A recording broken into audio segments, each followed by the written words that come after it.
Hello there, and welcome to Science for Sleep, a quiet little place where curiosity settles in, the pace slows down, and science becomes something you can listen to while the day gently fades behind you.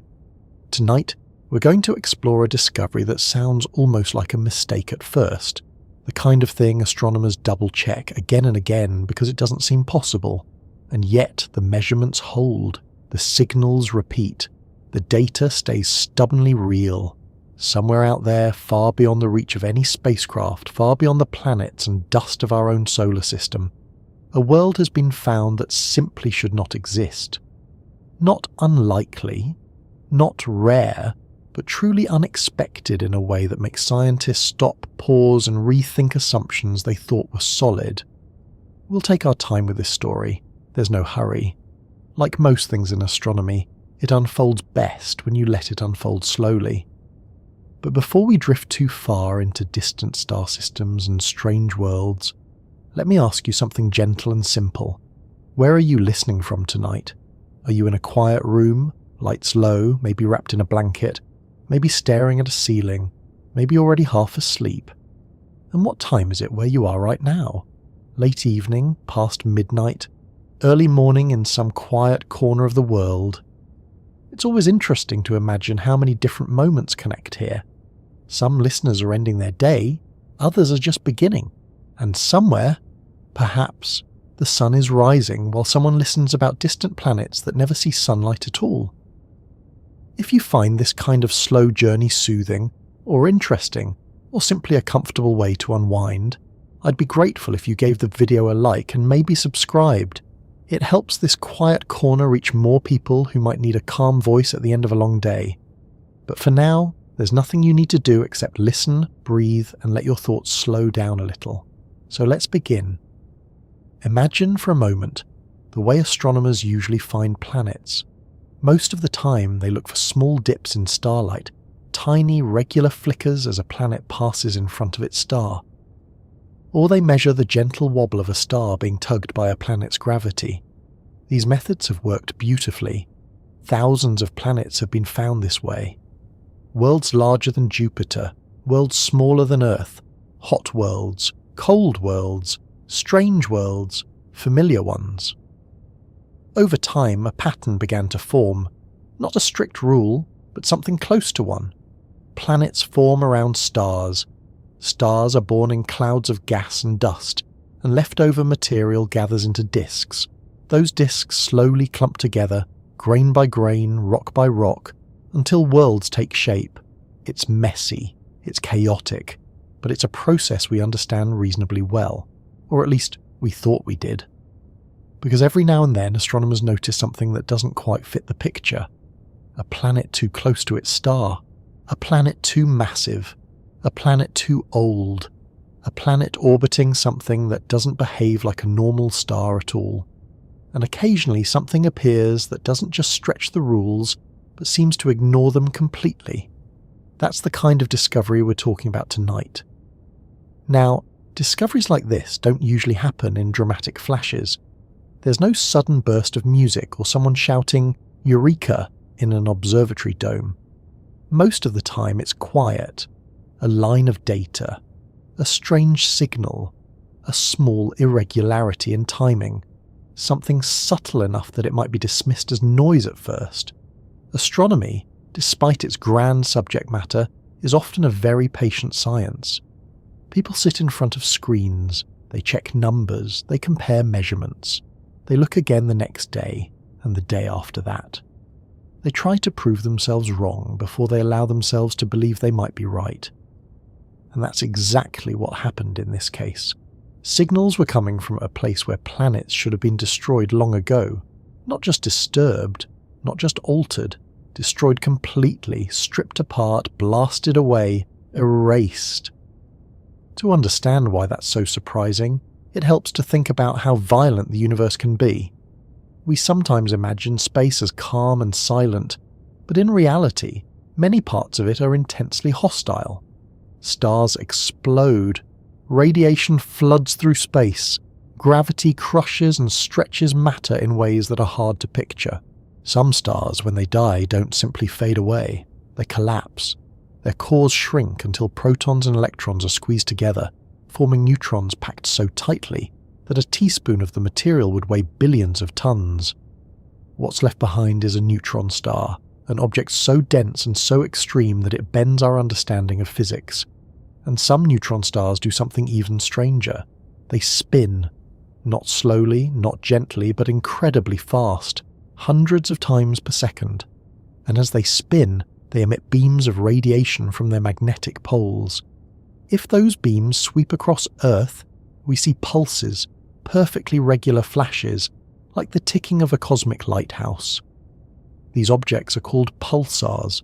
Pulsars are not friendly places for planets. The radiation alone is enough to strip atmospheres, boil surfaces, and tear apart anything that gets too close. The explosion that creates a pulsar, a supernova, is itself so powerful that it usually wipes out anything orbiting nearby. Planets should not survive that event, and if they did, they should not remain intact for long afterward. Which is why the discovery we're about to explore is so puzzling. Somewhere around one of these pulsars, astronomers found evidence of a planet. A real planet. Not debris, not dust. A world with mass, orbiting steadily, existing where existence itself seems unlikely. And this is where things start to get even more interesting, because discoveries like this don't just challenge one small detail in astronomy. They raise bigger questions. If a planet can exist there, what else might exist in places we've never considered? How many assumptions are based on patterns we've only observed for a short time, on a small sample, in one corner of one galaxy? The universe has a way of reminding us, gently but firmly, that it's under no obligation to follow our expectations. That realization can feel unsettling at first, but it can also be quietly comforting. There's something reassuring about knowing that reality is larger, richer, and more surprising than our models. And speaking of models, it's worth remembering that astronomy is still a young science in many ways. Modern telescopes capable of detecting distant planets have only existed for a few decades. Instruments like the James Webb Space Telescope are opening windows we've never looked through before. They're sensitive enough to see faint heat signatures, distant atmospheres, and chemical fingerprints in light that travelled for hundreds or thousands of years before reaching us. In other words, we're just beginning to see clearly.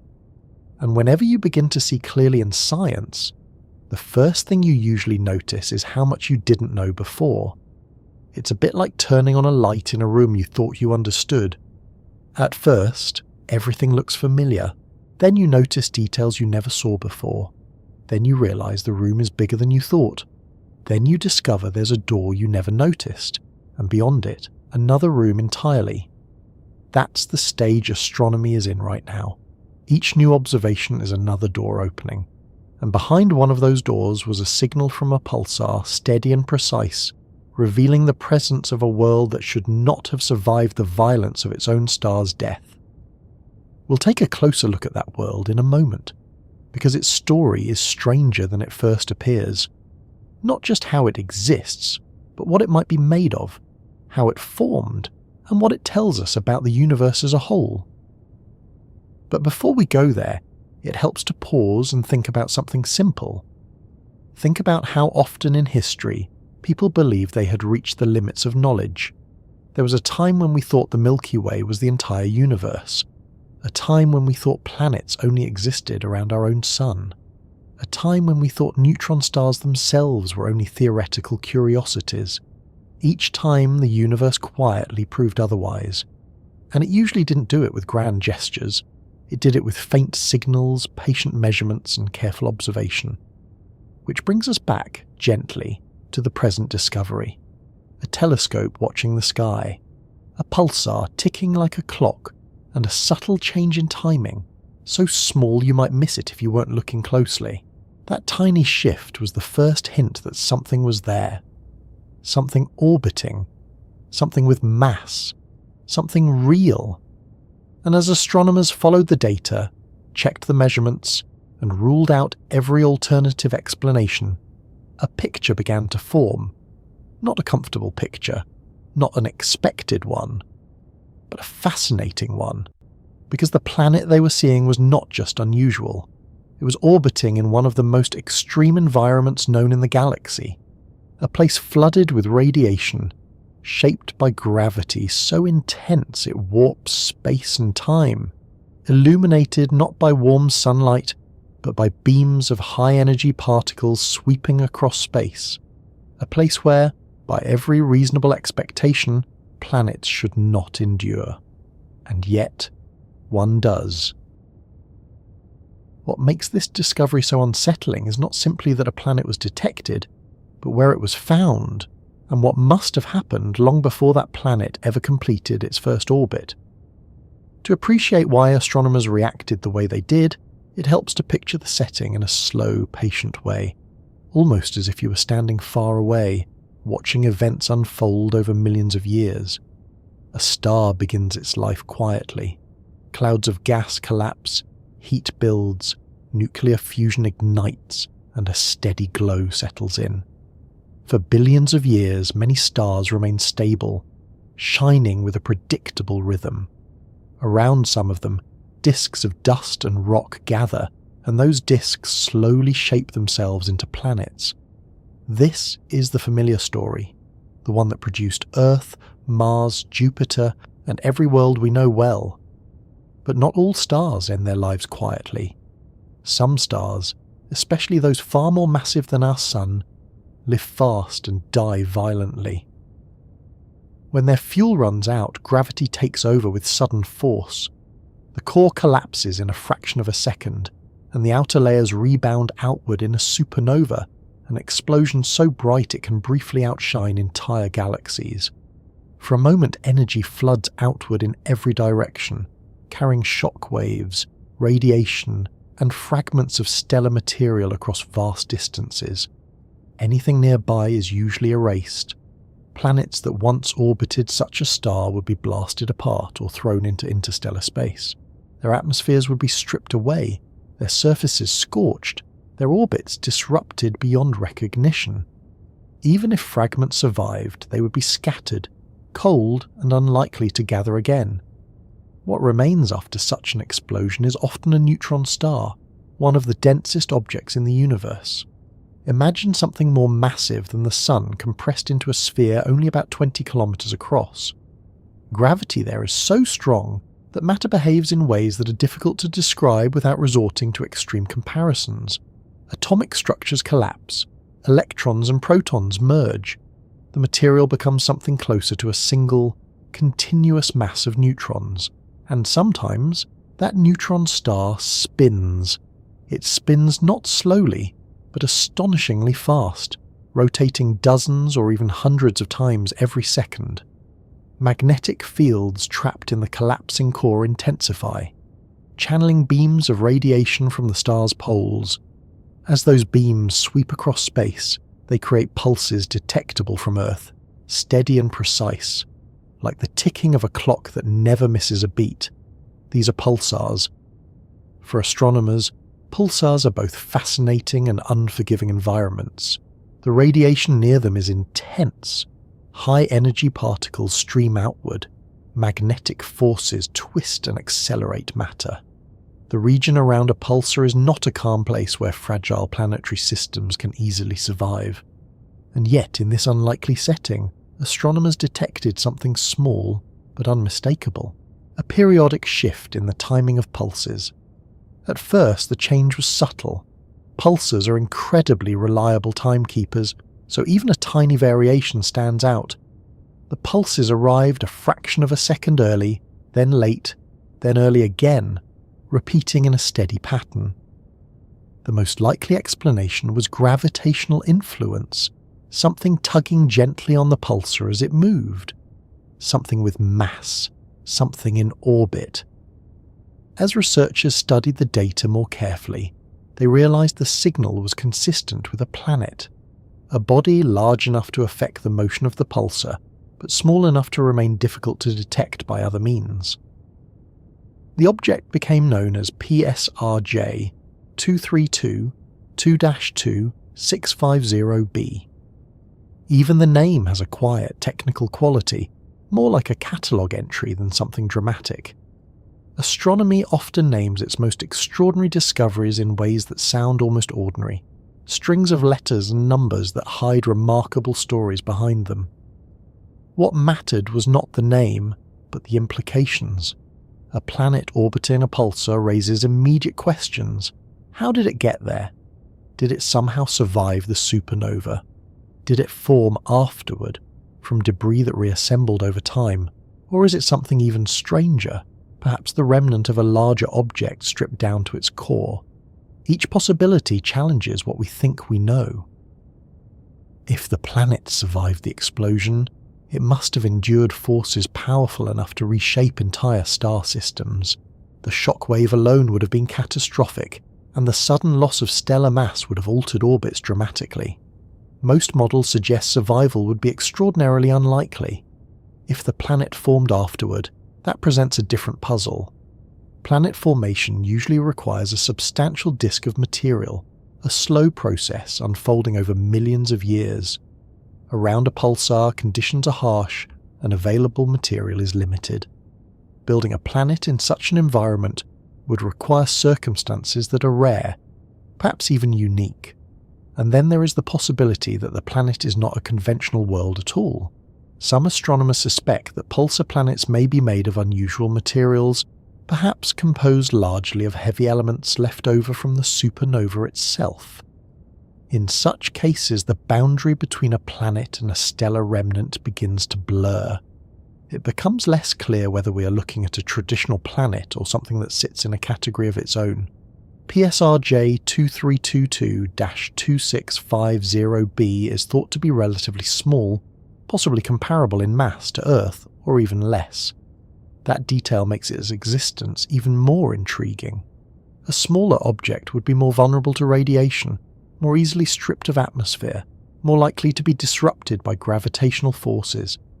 And yet, it persists. Imagine standing on such a world, if standing were possible. The sky would not glow softly with starlight.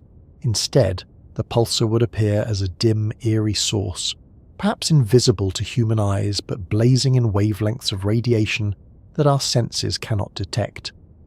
There would be no blue skies, no warm sunlight, no gentle day and night cycle as we know it. The environment would be harsh beyond anything on Earth. Of course, no human could survive there. Even a spacecraft would struggle to endure the conditions for long. But the fact that a planet exists in such a place tells us something profound about the resilience of matter in the universe. Planets, it seems, can arise or endure in ways we're only beginning to understand. This discovery also reminds astronomers of something important. Our models are built on observations, and observations are always incomplete. For a long time, pulsar planets were considered rare curiosities. Only a few had been detected, and they were often regarded as exceptions, unusual outcomes that did not significantly alter the broader picture of planetary formation. But each new discovery adds weight to the idea that exceptions may be more common than we once believed. The universe does not follow rules in the way textbooks do. Instead, it follows physical laws that allow for a vast range of outcomes. Some outcomes are common, others rare, but rarity does not mean impossibility. And sometimes, what seems impossible is simply something we have not yet seen before. There is also a quiet philosophical dimension to discoveries like this. When we look at a planet orbiting a pulsar, we are looking at the aftermath of destruction. A star died. An explosion reshaped an entire system. Radiation flooded space. And yet, from that violence, a stable orbit emerged. A small world circling steadily, pulse after pulse, marking the passage of time. In a way, it is a reminder that the universe is not only a place of endings, but also of continuations. Matter rearranges itself. Structures form again. Stability emerges from chaos, sometimes in the most unlikely settings. Astronomers often speak of cosmic recycling. The atoms in your body were forged in ancient stars that exploded long before the sun existed. The iron in your blood, the calcium in your bones, the oxygen you breathe, all of it has passed through multiple generations of stellar life and death. Seen from that perspective, a planet orbiting a pulsar is not entirely out of place.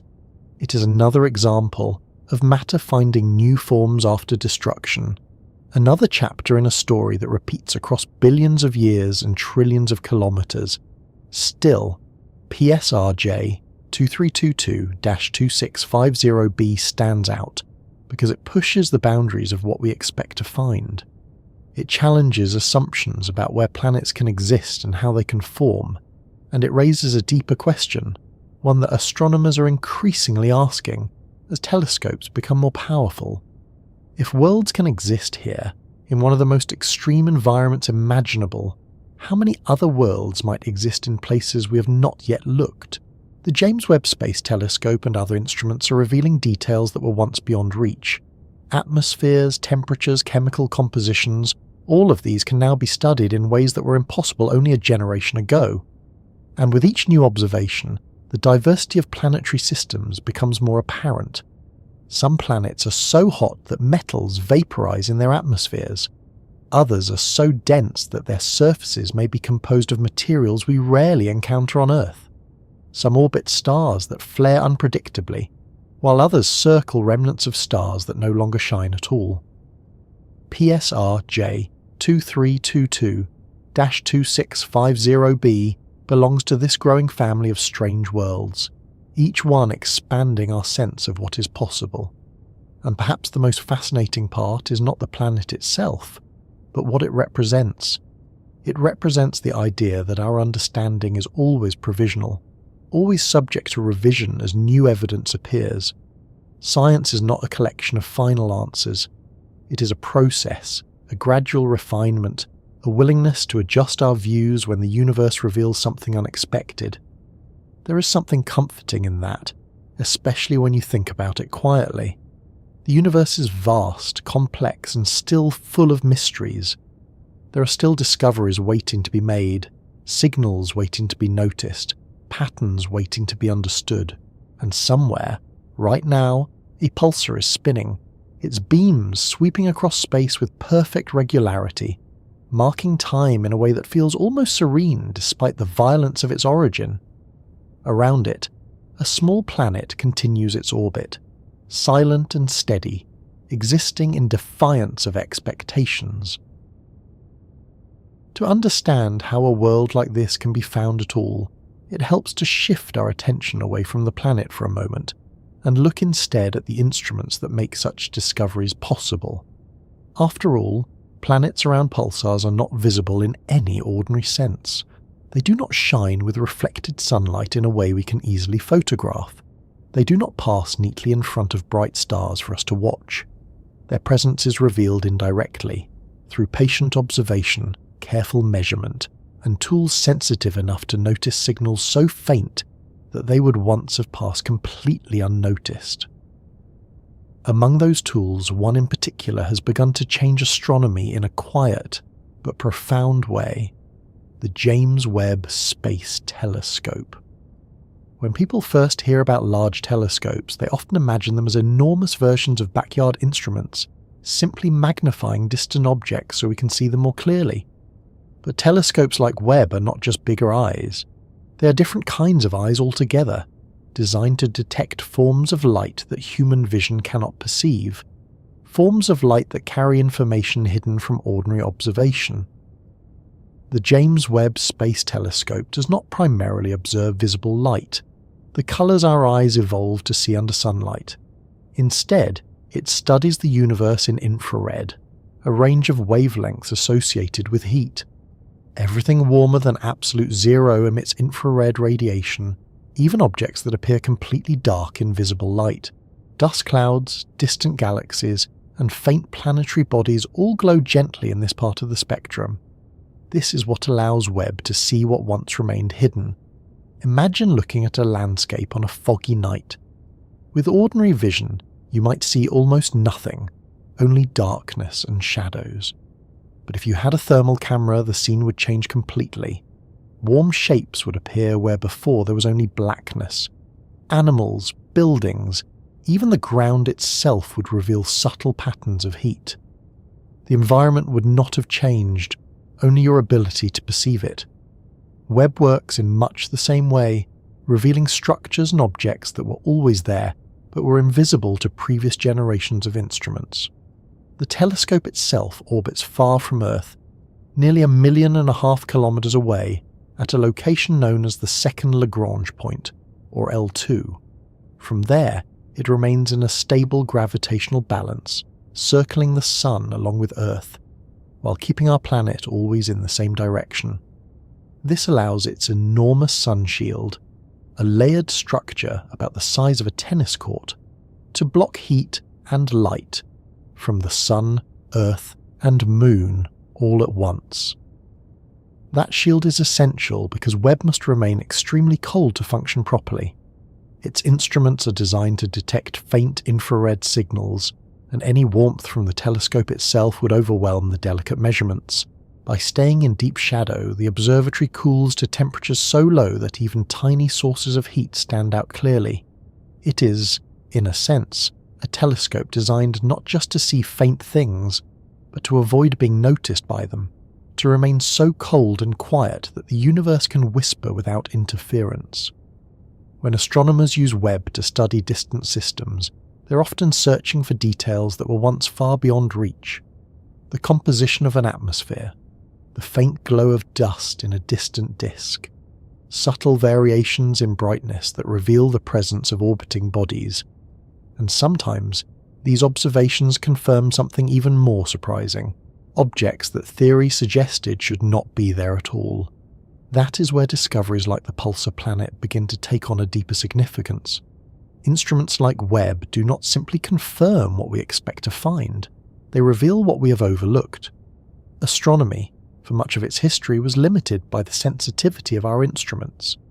The earliest telescopes revealed moons around Jupiter and rings around Saturn, discoveries that expanded the known universe in dramatic ways.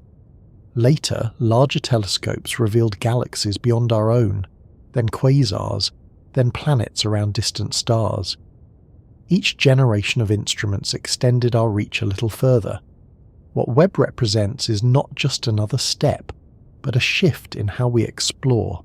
Instead of merely seeing brighter or farther objects, we are now able to analyze environments in extraordinary detail, environments that once seemed inaccessible. Consider how faint a pulsar system can be. A neutron star is small, only about the size of a city, and although it emits powerful radiation in certain wavelengths, it is not luminous in the way a normal star is.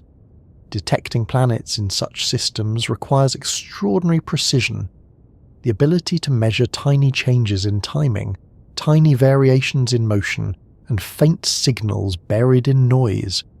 This is where modern astronomy becomes almost like listening rather than looking. Pulsars themselves are often studied through radio telescopes that measure the timing of pulses with remarkable accuracy. Each pulse arrives like the tick of a clock. When that timing changes, even slightly, it suggests that something is tugging on the pulsar, causing it to move in a small orbit around a shared centre of mass. That tug is the planet's signature. But confirming the nature of such systems, understanding their environments, and exploring their context often requires observations across many wavelengths, including infrared. And this is where Webb's ability to detect faint heat signatures and study distant material becomes invaluable. By examining surrounding dust, residual disks, or faint emissions in a system, astronomers can begin to reconstruct its history. They can ask whether material remains from the supernova that created the pulsar. They can search for evidence of secondary formation, debris that may have gathered again after the explosion. They can test theories that would otherwise remain speculative. In this way, Webb does not merely observe objects, it helps tell their stories. There is something quietly remarkable about that. Light leaving a distant system travels for years, sometimes centuries before reaching the telescope's mirrors. It reflects, focuses, and is converted into electronic signals, which are then transmitted back to Earth. Scientists analyze those signals, sometimes months or years after the observations are made, gradually piecing together what they mean. Discovery in astronomy is rarely instantaneous. It is a process of interpretation, refinement, and patience. And patience is something the universe rewards. When astronomers first began finding exoplanets in the 1990s, many of the discoveries were surprising. Giant planets orbiting extremely close to their stars, worlds hotter than molten metal, systems arranged in ways no one had predicted. Each new detection forced theorists to revise their models, to accept that planetary systems were more diverse than previously imagined. Now, with instruments like Webb, that diversity is becoming even more apparent. Planets exist in places once considered impossible, around binary stars, around stellar remnants, in environments flooded with radiation or shaped by intense gravitational forces. The boundaries of possibility continue to expand, and yet there is something gentle about the way these revelations arrive. They do not overturn knowledge in a dramatic instant. They nudge it, gradually, like a tide reshaping a shoreline over time. The discovery of a pulsar planet fits into this pattern. It does not invalidate everything we know about planet formation.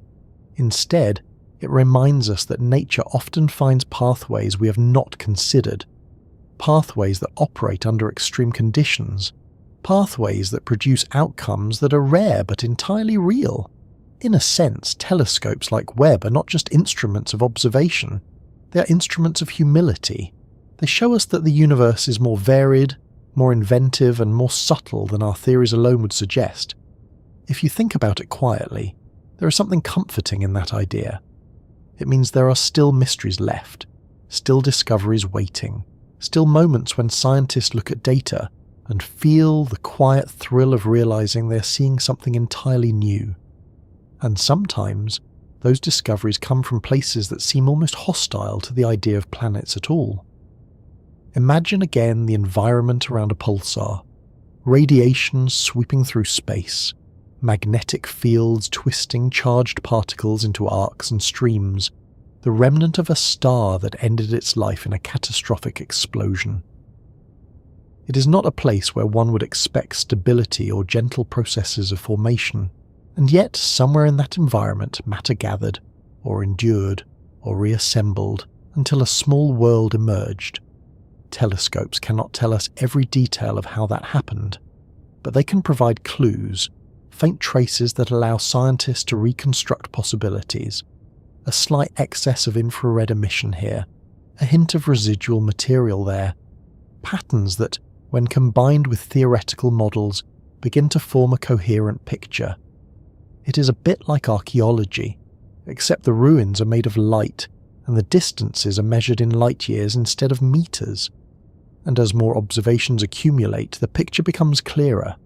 Not perfectly clear, not complete, but clearer than before. This is how astronomy advances, not in sudden leaps alone, but in a steady accumulation of understanding, each observation building on the last. The James Webb Space Telescope is still early in its mission, and already it has revealed galaxies from the earliest epochs of the universe, detailed atmospheres of distant exoplanets, and structures in star-forming regions that were once hidden behind curtains of dust. Each of these discoveries reshapes our sense of scale and possibility, and among these revelations are worlds that challenge our expectations in quieter but equally profound ways.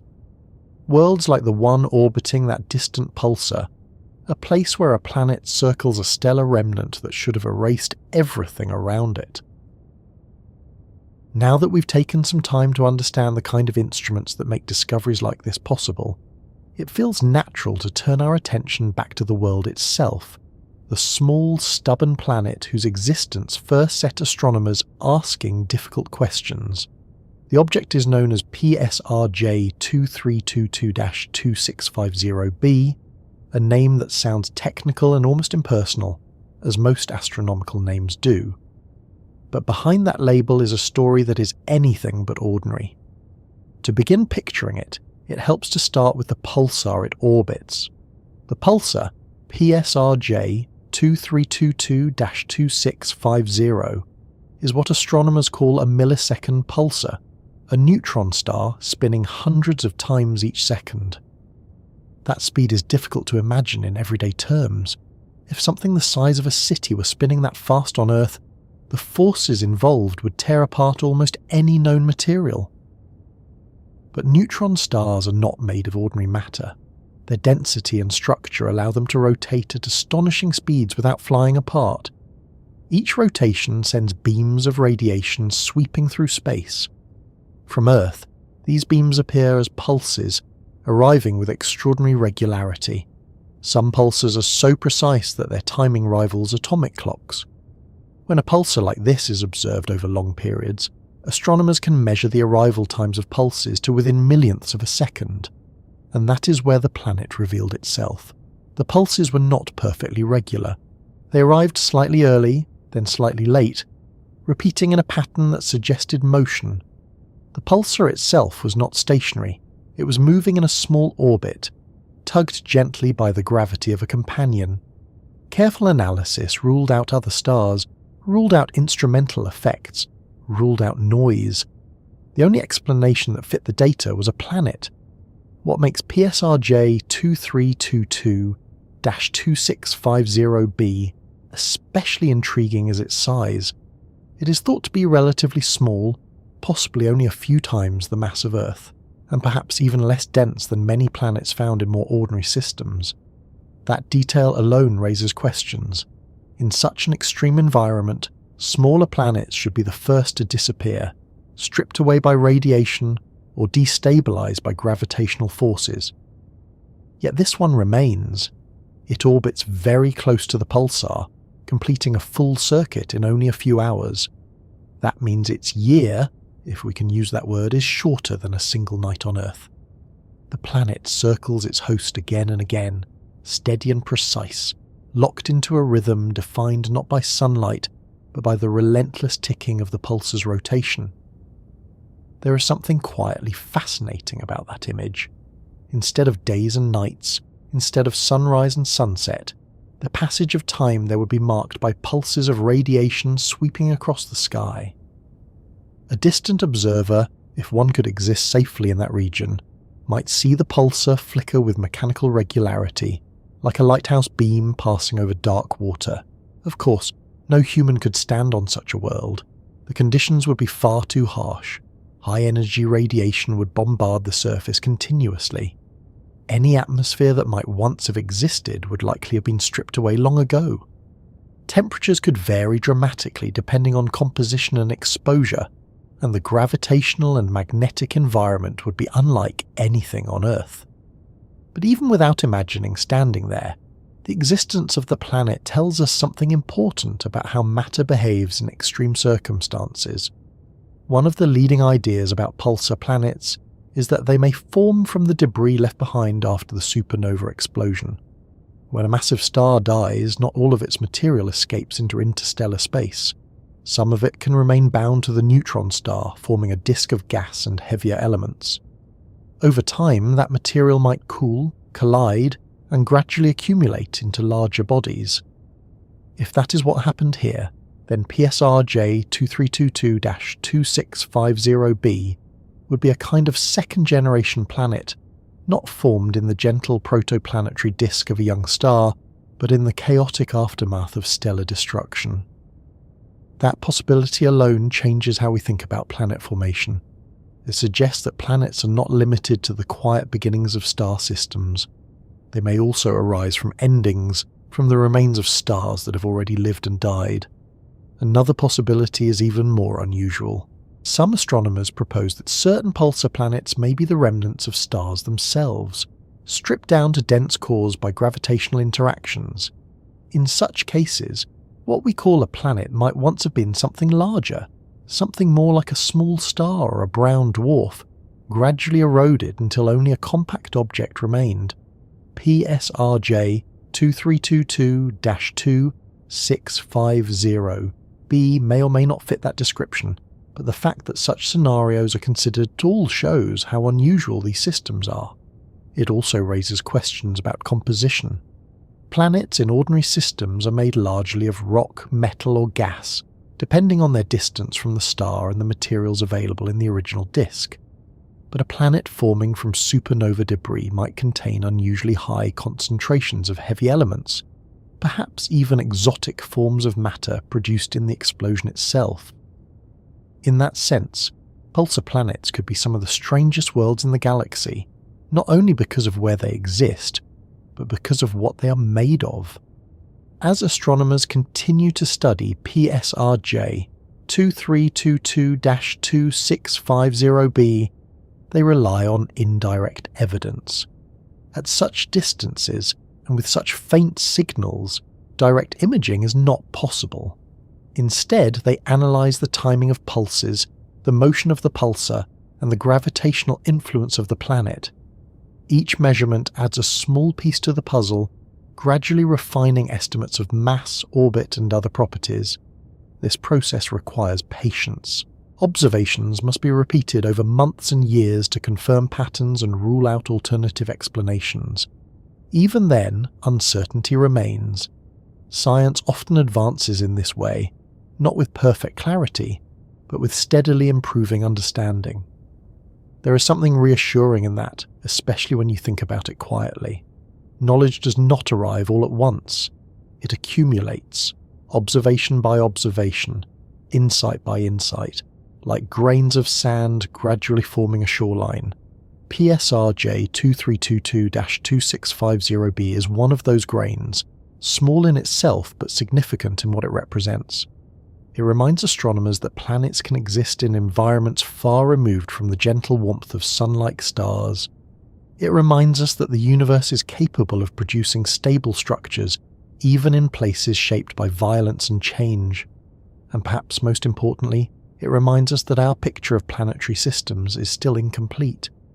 Not long ago, the very idea of planets around pulsars was considered unlikely. Then, in the early 1990s, the first such planets were discovered, also through pulsar timing. Those discoveries were surprising enough to capture widespread attention, and for a time, pulsar planets were regarded as rare curiosities, interesting but not central to the broader story of planet formation. Now, with more observations and better instruments, that perspective is beginning to shift. Pulsar planets may still be rare compared to planets around ordinary stars, but they are not unique. They represent one of many pathways by which matter can organize itself into stable orbits. And that realization leads to a broader thought. The universe is not constrained by our expectations. It operates according to physical laws, but those laws allow for an enormous range of outcomes. Given enough time, enough stars, and enough events, even unlikely scenarios become inevitable somewhere. PSRJ 2322-2650b is one of those scenarios made real. A small world orbiting a stellar remnant, quietly circling in a place where most planets would never survive. If you imagine the timescale involved, it becomes even more remarkable. The supernova that created the pulsar happened long ago, perhaps millions or billions of years in the past. Since then, the system has settled into a steady rhythm, pulses arriving, orbits repeating, the planet continuing its silent journey. From our perspective on Earth, that entire history is compressed into faint signals detected by radio telescopes and analysed on computer screens. Light and radio waves that began their journey long before many human civilizations existed are only now being interpreted, their meanings slowly uncovered. There is something humbling in that idea. The universe is vast, and the stories it tells unfold over timescales far longer than human lifetimes. Yet with patience and careful observation, we are able to glimpse those stories piece by piece. To understand how a world like this might come into existence, it helps to slow down and imagine the final days of the star that once occupied that system, long before the pulsar existed, long before any planets circled the remnant, back when everything there was brighter, hotter, and far less stable than it appears today. A massive star lives a very different life from a quiet star like our Sun. It burns through its fuel quickly, fusing heavier and heavier elements in its core, each stage lasting less time than the one before. Hydrogen becomes helium. Helium becomes carbon. Carbon becomes oxygen, neon, silicon, and eventually iron. And iron is where the process stops, because fusing iron does not release energy, it consumes it. Once that stage is reached, the star loses its balance. For millions of years, gravity and fusion have been locked in a steady contest, inward pull against outward pressure. But when fusion can no longer support the star, gravity wins in a sudden and catastrophic way. The core collapses. This collapse happens astonishingly fast in less than a second. Matter falls inward at a significant fraction of the speed of light. Electrons are forced into protons, forming neutrons and releasing an immense burst of neutrinos. The core becomes incredibly dense, so dense that atoms themselves can no longer exist in their familiar forms, and then, just as suddenly, the collapse halts. The inner core stiffens, and the material above it crashes down and rebounds outward. A shockwave forms, tearing through the star's outer layers. The energy released is staggering, more energy in a few seconds than the sun will emit over its entire lifetime. From far away, the event appears as a supernova, a brilliant flare of light marking the violent death of a star. Now, imagine what this means for anything nearby. Planets that once orbited the star would experience forces beyond anything they had encountered before. The sudden loss of mass from the star would weaken its gravitational hold, sending orbits shifting outward or destabilizing them entirely. The shock wave would race through the system, heating and compressing everything in its path. Radiation would flood outward, stripping atmospheres and altering surfaces. Many planets would simply be destroyed. Others might survive only as fragments, scattered debris travelling through space, slowly cooling over time. And at the centre of all this destruction, the collapsed core would remain, spinning, radiating, becoming what we now recognise as a pulsar. It is difficult to overstate how extreme these objects are. A neutron star packs more mass than the Sun into a sphere only about 20 kilometres wide. Gravity at its surface is so strong that a falling object would reach a significant fraction of the speed of light in a very short distance. Magnetic fields that are trillions of times stronger than Earth's, strong enough to distort atomic structures and accelerate particles to enormous energies. Radiation streams outward in beams, sweeping across space as the star rotates. These beams can strip away material, heat nearby objects, and create an environment that is anything but gentle. And yet, somehow, a planet exists in orbit around one such object. The most natural question to ask is whether that planet could have survived the explosion itself. It's a possibility that astronomers consider carefully, but it comes with serious challenges. The violence of a supernova is not something most planetary systems can endure intact. The outer layers of the star are ejected at tremendous speeds, and the gravitational structure of the system changes abruptly. For a planet to survive, it would need to be far enough away to avoid being destroyed, yet close enough to remain gravitationally bound to the remnant. Even then, the radiation and shockwave could cause severe damage, potentially stripping away atmospheres and altering the planet's structure. Some scientists think survival is possible in rare cases, but it would require very specific conditions. Another possibility is that the planet formed after the supernova, from material that remained bound to the neutron star. This idea might seem surprising at first, but it is not entirely without precedent.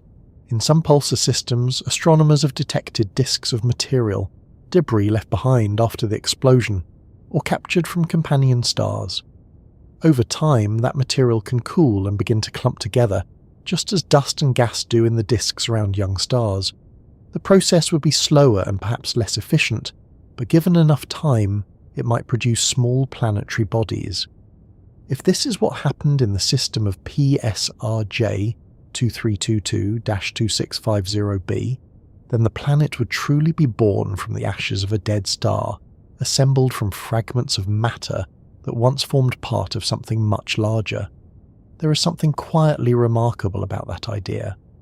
It suggests that creation and destruction are not separate processes in the universe, but parts of the same cycle. Stars form, live, and die, and from their remains new structures emerge. Not always stars, not always planets in the usual sense, but something stable, something enduring. And this cycle happens over and over again, across billions of years and countless star systems. There is also a third possibility, one that sounds almost like a story but is taken seriously in astrophysics. In some systems, a neutron star can have a companion star in a very close orbit. Over time, the neutron star's gravity can strip material from that companion, gradually pulling it apart. The companion shrinks, losing layer after layer until only a dense core remains. In such a scenario, what we call a planet might actually be the remnant of a star, reduced over millions of years to something smaller, colder, and no longer capable of fusion. It would not have formed in the usual way, but it would still orbit like a planet, influencing the pulsar's motion in the same way. Each of these possibilities tells a different story, and astronomers are still working to determine which is most likely in this case. What makes the situation especially intriguing is that pulsar systems are not entirely rare, yet planets around them remain uncommon. That suggests the conditions required to produce such worlds are delicate, perhaps involving a precise balance of mass, distance, and timing. The universe allows many things, but not all of them happen often. If you imagine the environment in such a system, it is very different from the quiet stability of our solar system. There is no gentle sunlight warming a planet's surface, no slow seasonal cycles, no soft glow of a nearby star filling the sky. Instead, there is the steady pulse of radiation, the faint but relentless ticking of a cosmic clock, and the silent orbit of a small world in a place shaped by an ancient explosion. It's a strange kind of stability, one that emerges not from calm beginnings but from the settling of chaos. Sometimes stability in the universe comes after great upheaval. Galaxies collide and merge, forming new structures. Stars explode, enriching space with heavy elements that later become planets and life. Even on Earth, environments that seem harsh or unstable can, over time, become places where complex systems arise. In that sense, a planet born from a dead star is not entirely out of place. It is another example of how matter rearranges itself, finding new forms and new orbits long after the original structure has vanished. There is also something worth considering about timescales. The processes we are describing unfold over millions or billions of years. From a human perspective, that is almost impossible to grasp. Entire civilizations rise and fall in a tiny fraction of that time. Mountains erode, oceans shift, continents drift, all while these distant systems continue their slow, patient evolution. By the time we detect a planet like this, the events that created it are long past. The supernova has faded, the debris has settled, the orbit has stabilized. What we see is not the violence itself, but the quiet aftermath, the long-term result of processes that finished ages ago. In a way, astronomy is always about looking at the aftermath. Light takes time to travel, and by the time it reaches us, the events that produced it are already history. We're always looking into the past, always reconstructing stories from faint traces. And sometimes those stories are far stranger than we expect. A planet orbiting a pulsar is one of those stories, a reminder that the universe does not always follow the patterns we're most familiar with. It produces worlds in places we would not think to look, under conditions we once assumed were impossible. And as telescopes become more sensitive, as observations become more detailed, we are beginning to see just how diverse planetary systems can be. Some planets are so hot that their surfaces glow red with molten rock. Others are so dense that their gravity compresses materials into unfamiliar forms. And some, like this one, orbit the remnants of stars that died in brilliant explosions, their existence tied to events that reshaped entire systems. Each discovery adds another piece to the larger picture, a picture that is still incomplete but growing clearer with each passing year. Picture a region of space not long after a massive star has ended its life. The explosion has faded, the expanding cloud of gas is drifting outward, and at the centre, a small dense remnant spins in silence. From far away, it might not seem dramatic anymore. The brilliant flash of the supernova is gone, the surrounding debris has begun to thin. But close to the remnant itself, conditions are still extraordinarily severe, far harsher than most environments where planets are normally found. This remnant, the pulsar, is not simply a dim, cooling object. It is active, energetic, and in many ways destructive to anything that ventures too near. To see why, it helps to begin with the rotation. A pulsar is not just dense, it is fast. Many spin dozens, hundreds, or even more than 1,000 times per second. That rotation carries with it an immense magnetic field, one that was amplified during the collapse of the original star. Magnetic fields that were already strong become compressed and intensified to levels that are difficult to reproduce in laboratories or even to visualize in ordinary terms. These magnetic fields are not static. As the pulsar spins, they sweep through space, dragging charged particles along and accelerating them to high energies. Electrons and other particles spiral along magnetic field lines, producing beams of radiation that extend far beyond the surface of the star itself. Those beams are what we detect as pulses when they cross Earth, but in the region near the pulsar they are something more than a signal. They are a constant stream of energy, powerful enough to alter or destroy nearby material. Radiation alone can be devastating to a planet. On Earth, our atmosphere and magnetic field shield us from most high-energy radiation coming from space. Without that protection, the surface would be exposed to energetic particles capable of breaking apart molecules, damaging biological structures, and gradually stripping away gases from the upper atmosphere. Near a pulsar, the intensity of radiation can be many orders of magnitude greater than anything Earth experiences. A planet orbiting close to such an object would be subjected to a steady bombardment, not for days or years, but for millions of years.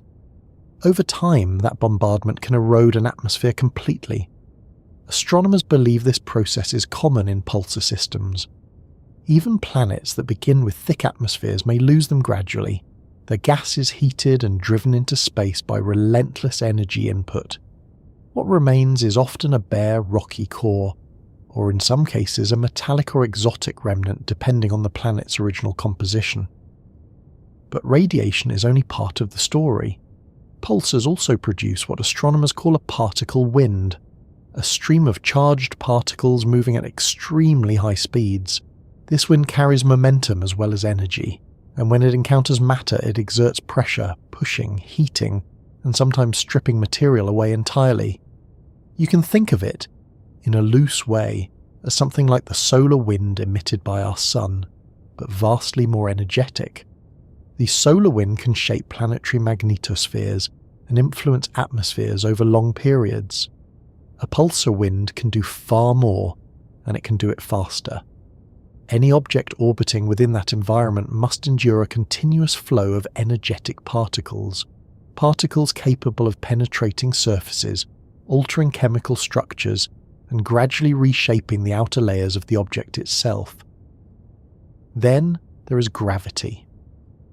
Although a neutron star is small, its gravitational field near the surface is extraordinarily strong. Objects orbiting very close to a pulsar experience tidal forces, differences in gravitational pull between one side of the object and the other.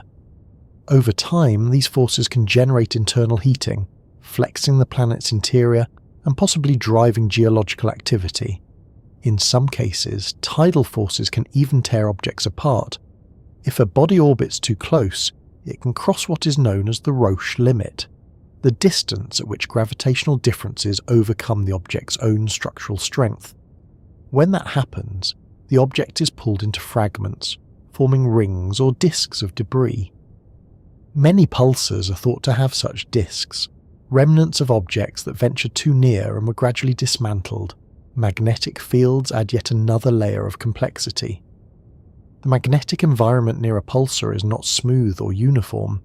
It shifts as the star rotates, and charged particles trapped in those fields move in intricate patterns.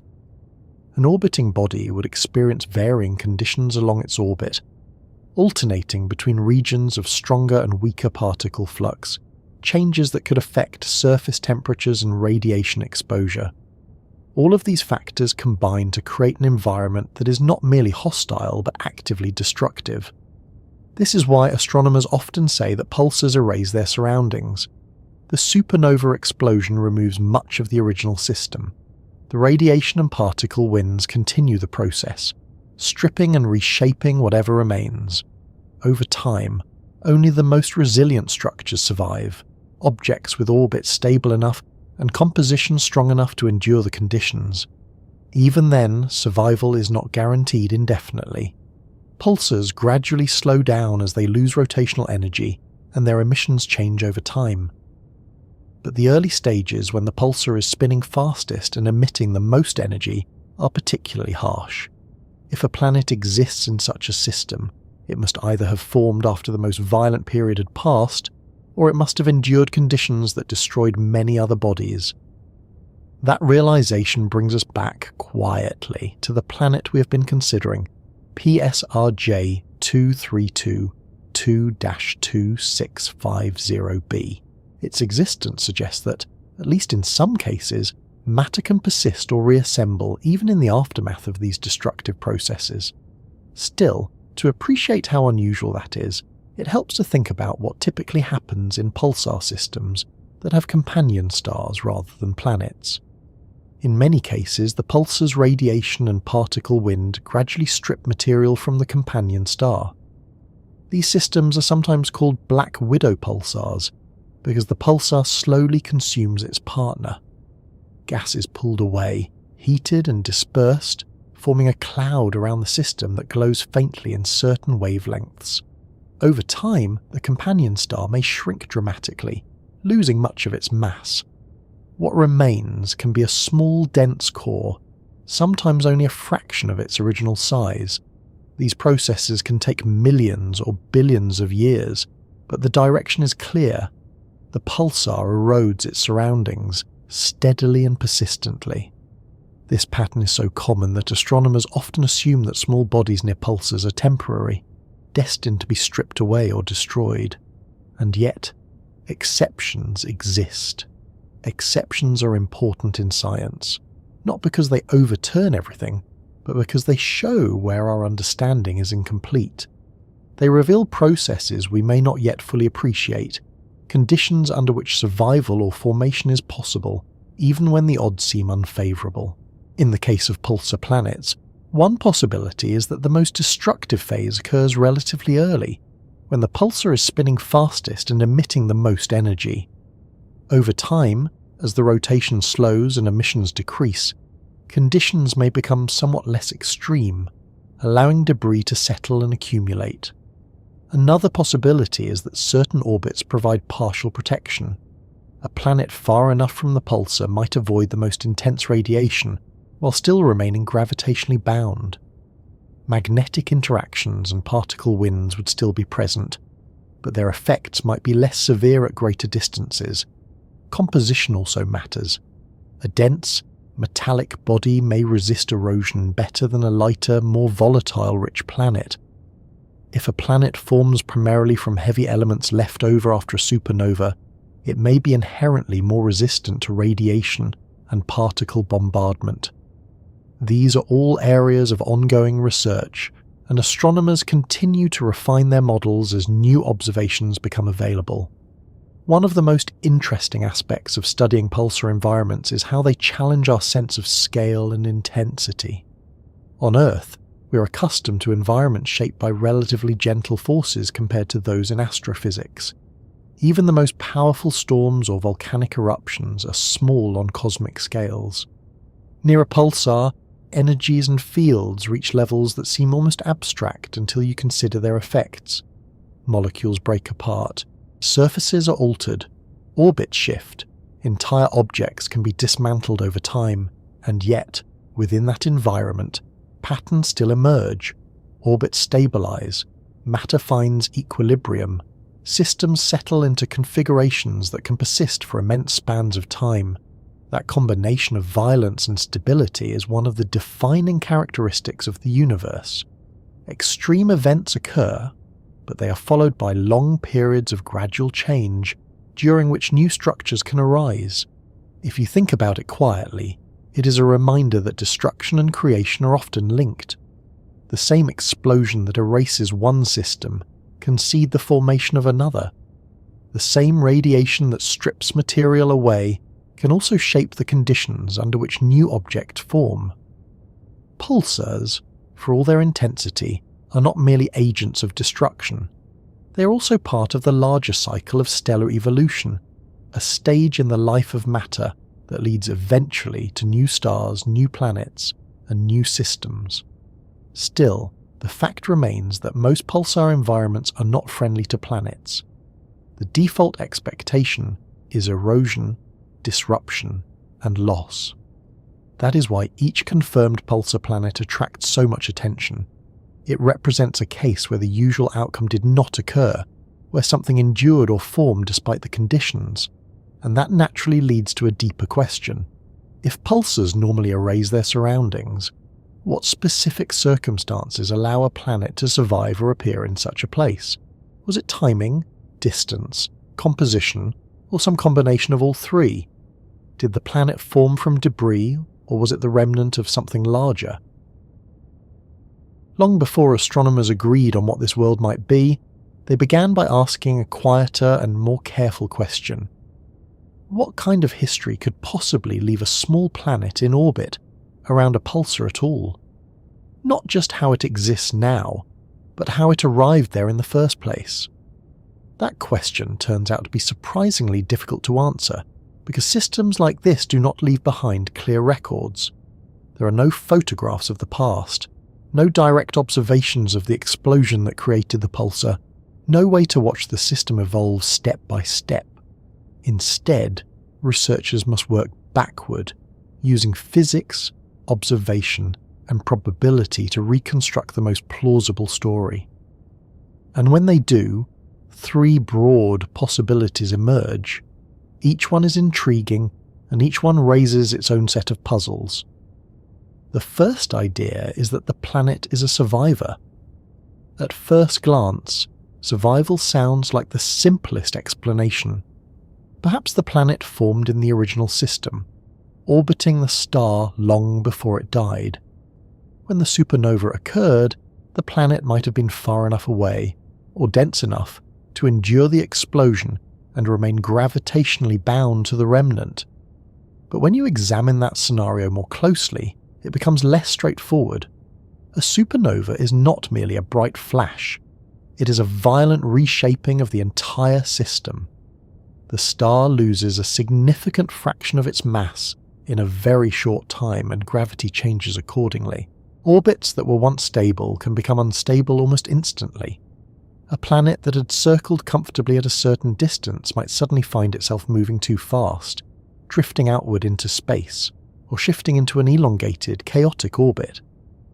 At the same time, the shockwave from the explosion moves outward at tremendous speed. The intensity of radiation and particle flow during those first moments is extreme, far greater than the steady emissions of the pulsar that remains afterward. For a planet to survive intact, it would need to be in just the right place. Too close, and it would be destroyed. Too far, and it would escape the system entirely. And even if it remained bound, its surface and atmosphere would likely be transformed beyond recognition. So survival is possible, but it requires a narrow set of conditions. There is another difficulty as well.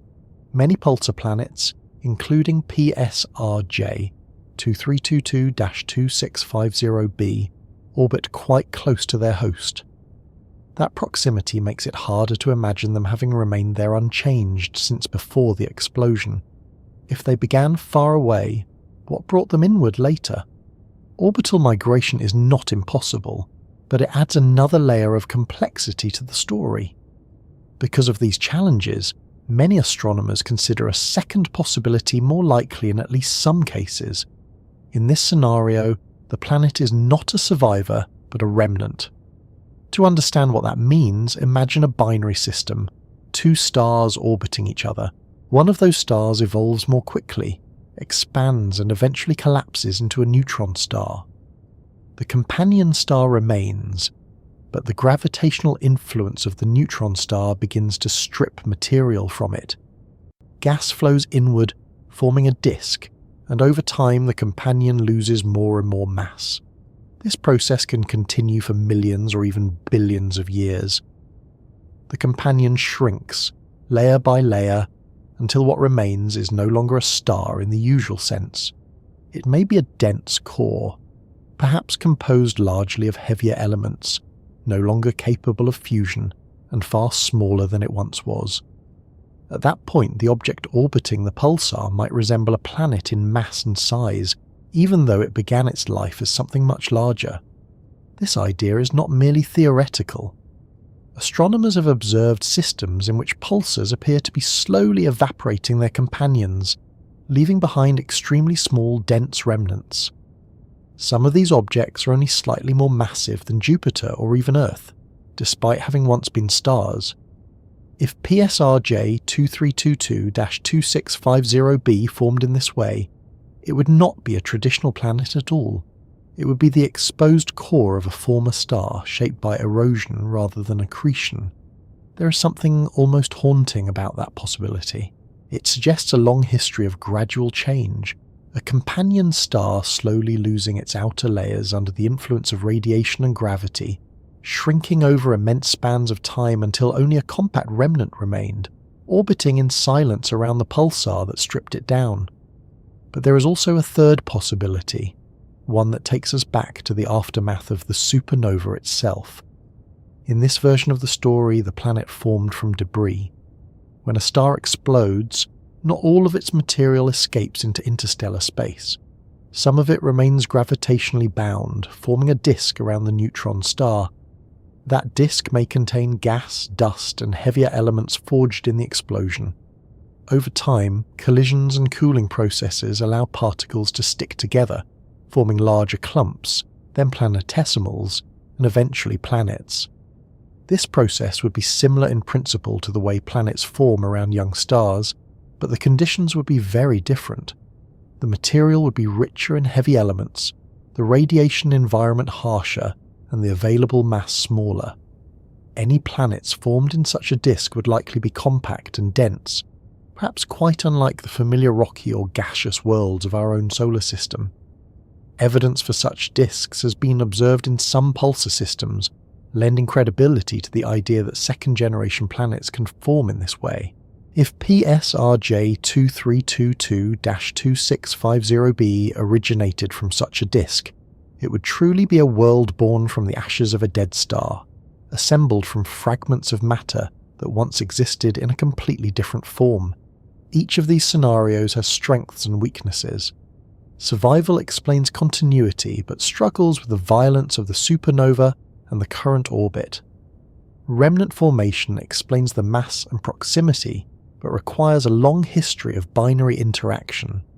Debris formation explains the composition and environment, but depends on the presence of sufficient material in a disk after the explosion. Astronomers weigh these possibilities carefully, comparing models to observations, looking for subtle clues that might favour one explanation over another. Mass is one such clue. A very low-mass object is easier to explain as debris or a stripped remnant than as a surviving planet, depending on other details of the system. Orbital distance and eccentricity provide additional hints, revealing how stable the orbit has been over time. Composition would be especially helpful, but measuring the composition of such a distant and faint object is extremely challenging. Most of what we know comes from indirect measurements, gravitational effects, and theoretical modelling. It is a bit like trying to reconstruct a long and complicated story from a few scattered pages. And yet, even with limited information, a picture begins to emerge. What becomes clear is that the universe is capable of producing planets through more than one pathway. The familiar process of formation in a protoplanetary disk is only one of several possibilities. Under extreme conditions, matter can reorganize itself in ways that are rare but entirely real. There is something quietly reassuring in that realization. It means that the universe is not fragile in its creativity. It does not rely on a single method to build structures. Given time and the right conditions, it finds ways to assemble complexity even in environments shaped by destruction. Another interesting aspect of pulsar planets is the question of time itself. However the planet formed, the events that created it happened long ago. The supernova, the settling of debris, the stabilization of the orbit, all of it unfolded over spans of time far longer than human history. By the time we detect such a planet, its story is already ancient. That perspective can be calming in a way. It reminds us that the universe operates on timescales that dwarf our own, and that many processes we think of as sudden are, in cosmic terms, gradual and patient. Even the erosion of a companion star, if that is what happened here, would have taken millions of years. Each orbit, each pulse of radiation, each tiny loss of material would contribute to a slow transformation, almost imperceptible on short time scales but profound over longer ones. There is a certain stillness in imagining that process, a sense of time stretching far beyond ordinary experience. At the same time, discoveries like this encourage humility. It is tempting to think that we understand how planets form, how stars evolve, how systems behave. And in many cases our understanding is quite good, but every so often an object appears that does not fit neatly into existing categories. When that happens, it is not a failure of science. It is an invitation to learn more. PSRJ 2322-2650b is one of those invitations. Whether it is a survivor, a remnant, or a second-generation planet, it tells us that planetary systems are more diverse than we once imagined. It reminds us that extreme environments can still produce stable orbits and enduring structures, and perhaps most importantly, it shows that the boundaries of possibility are wider than we often assume. As observations continue and models improve, astronomers may eventually determine which of these scenarios is most likely, or they may discover that the truth lies somewhere in between, a combination of processes that together produce this small, persistent world. For now, the mystery remains part of the fascination. Not every planetary system forms in the orderly way we often imagine, with a young star at the centre, a broad disk of dust and gas circling it, and planets gradually emerging in neat, predictable zones. That picture is useful, and in many cases it is accurate, but it is also a simplified one. The universe rarely confines itself to tidy patterns, and when astronomers began discovering planets beyond our solar system, it quickly became clear that formation can take paths far stranger than anyone had expected. For a long time, models of planetary formation were built largely from one example, our own solar system. It was the only system we could study in detail, and it seemed to follow a sensible structure. Rocky planets close to the Sun, gas giants farther out, icy bodies beyond them, orbits mostly circular, spacing relatively stable. It appeared almost like a blueprint. Then the first exoplanets were discovered, and that blueprint began to unravel. Some of the earliest planets detected were so-called hot Jupiters, enormous gas giants orbiting extremely close to their stars, sometimes completing an orbit in just a few days. According to the classical picture, such planets should not exist in those positions. There should not have been enough material so close to the star to build them, and the heat should have prevented gas from accumulating. Yet there they were, not just one or two, but many. Astronomers adjusted their models, introducing the idea of planetary migration, in which planets form farther out and then move inward over time, interacting with disks of gas or with other planets. That explanation helped, but it also revealed something deeper.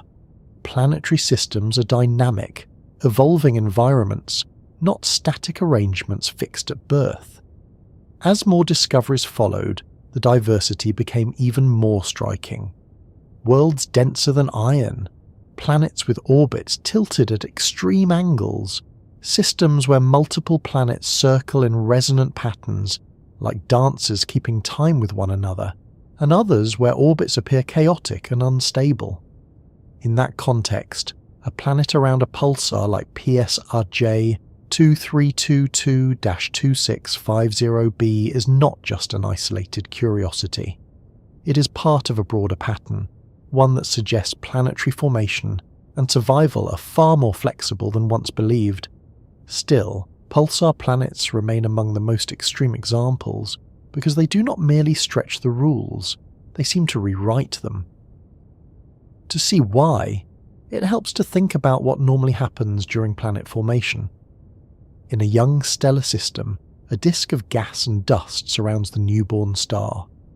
Tiny grains collide and stick together, forming larger particles, then kilometre-sized planetesimals, then protoplanets.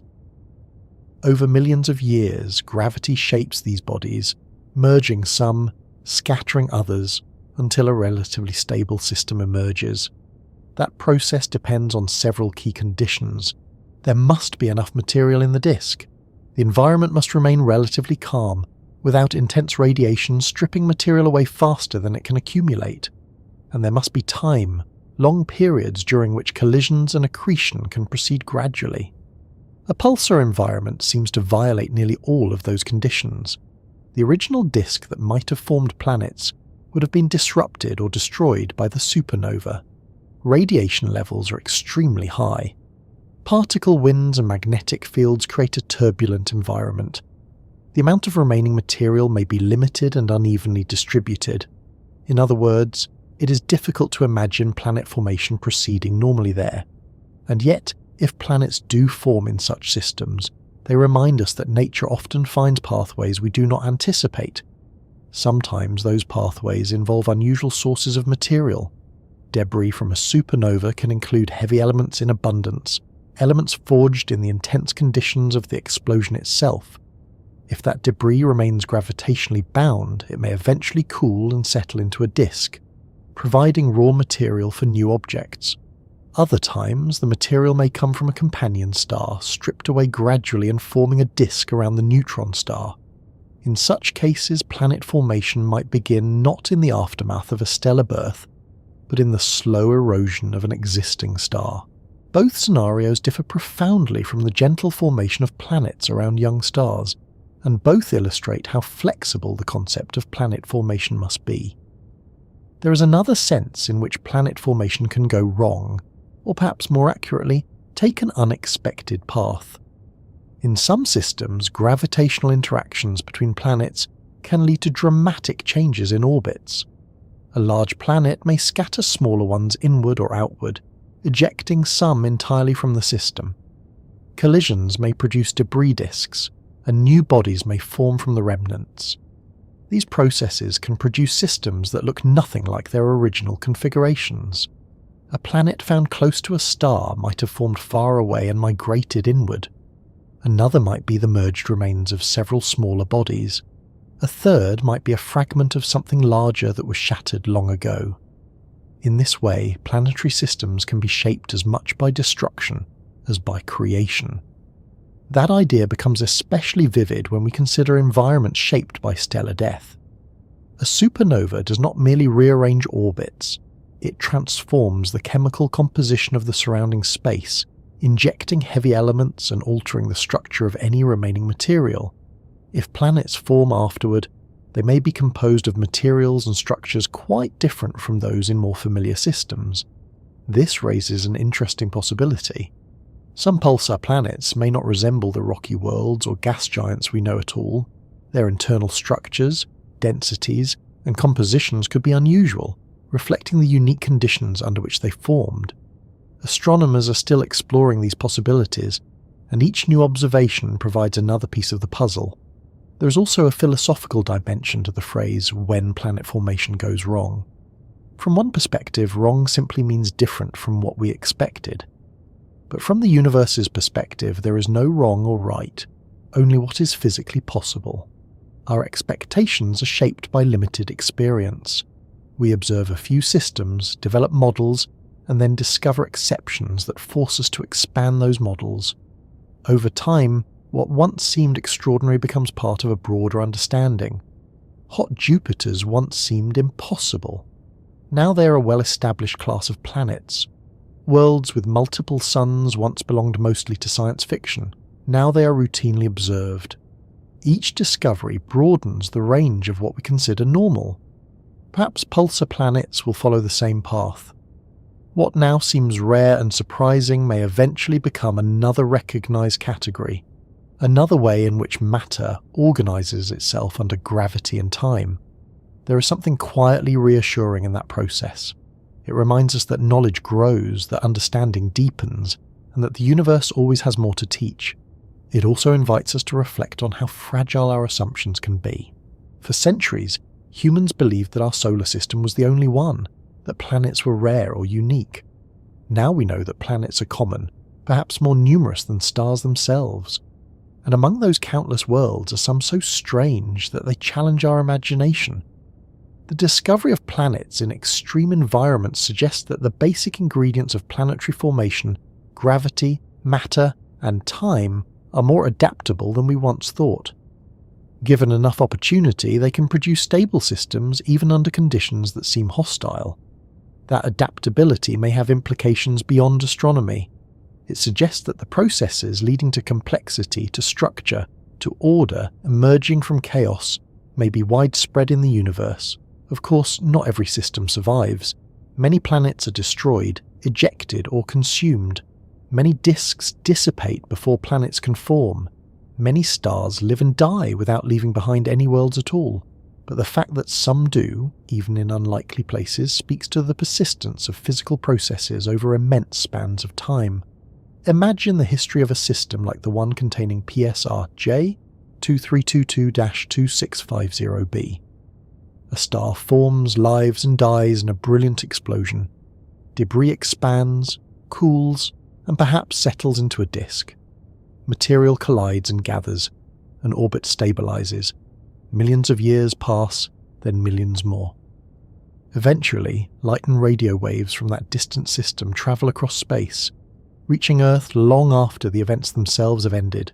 And here we are, quietly listening to those signals, reconstructing the story piece by piece. There is a certain calm in thinking about that. The universe moves slowly on human timescales. Even violent events like supernovae are followed by long periods of quiet evolution. Orbits repeat, pulses continue, and distant worlds circle steadily in the darkness. Across the growing catalogue of exoplanets, something subtle has begun to emerge, a pattern that isn't obvious at first glance but becomes clearer the longer astronomers look. The pattern is not about size, or temperature, or distance from a star. It is about expectation. Again and again, planets are turning up in places where earlier theories suggested they should not be. At first, each discovery seems isolated, a single oddity that can be explained away as a rare exception. But as the number of these worlds increases, the sense of coincidence begins to fade.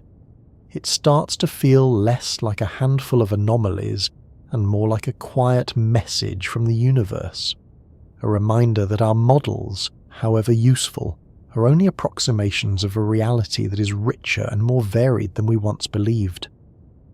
The planet orbiting the pulsar, PSR-J 2322-2650b, is one of the clearest examples of this message.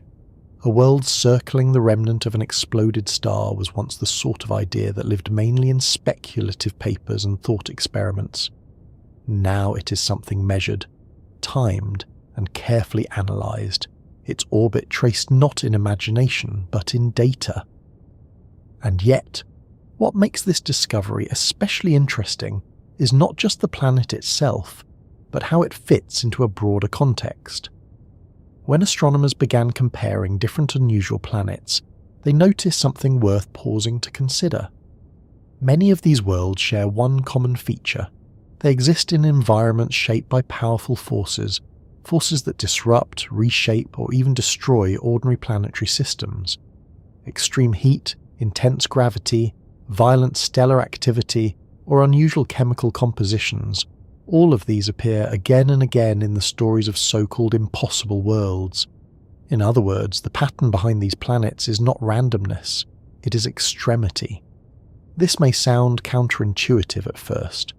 One might expect extreme environments to prevent planets from forming or surviving at all, and in many cases they do.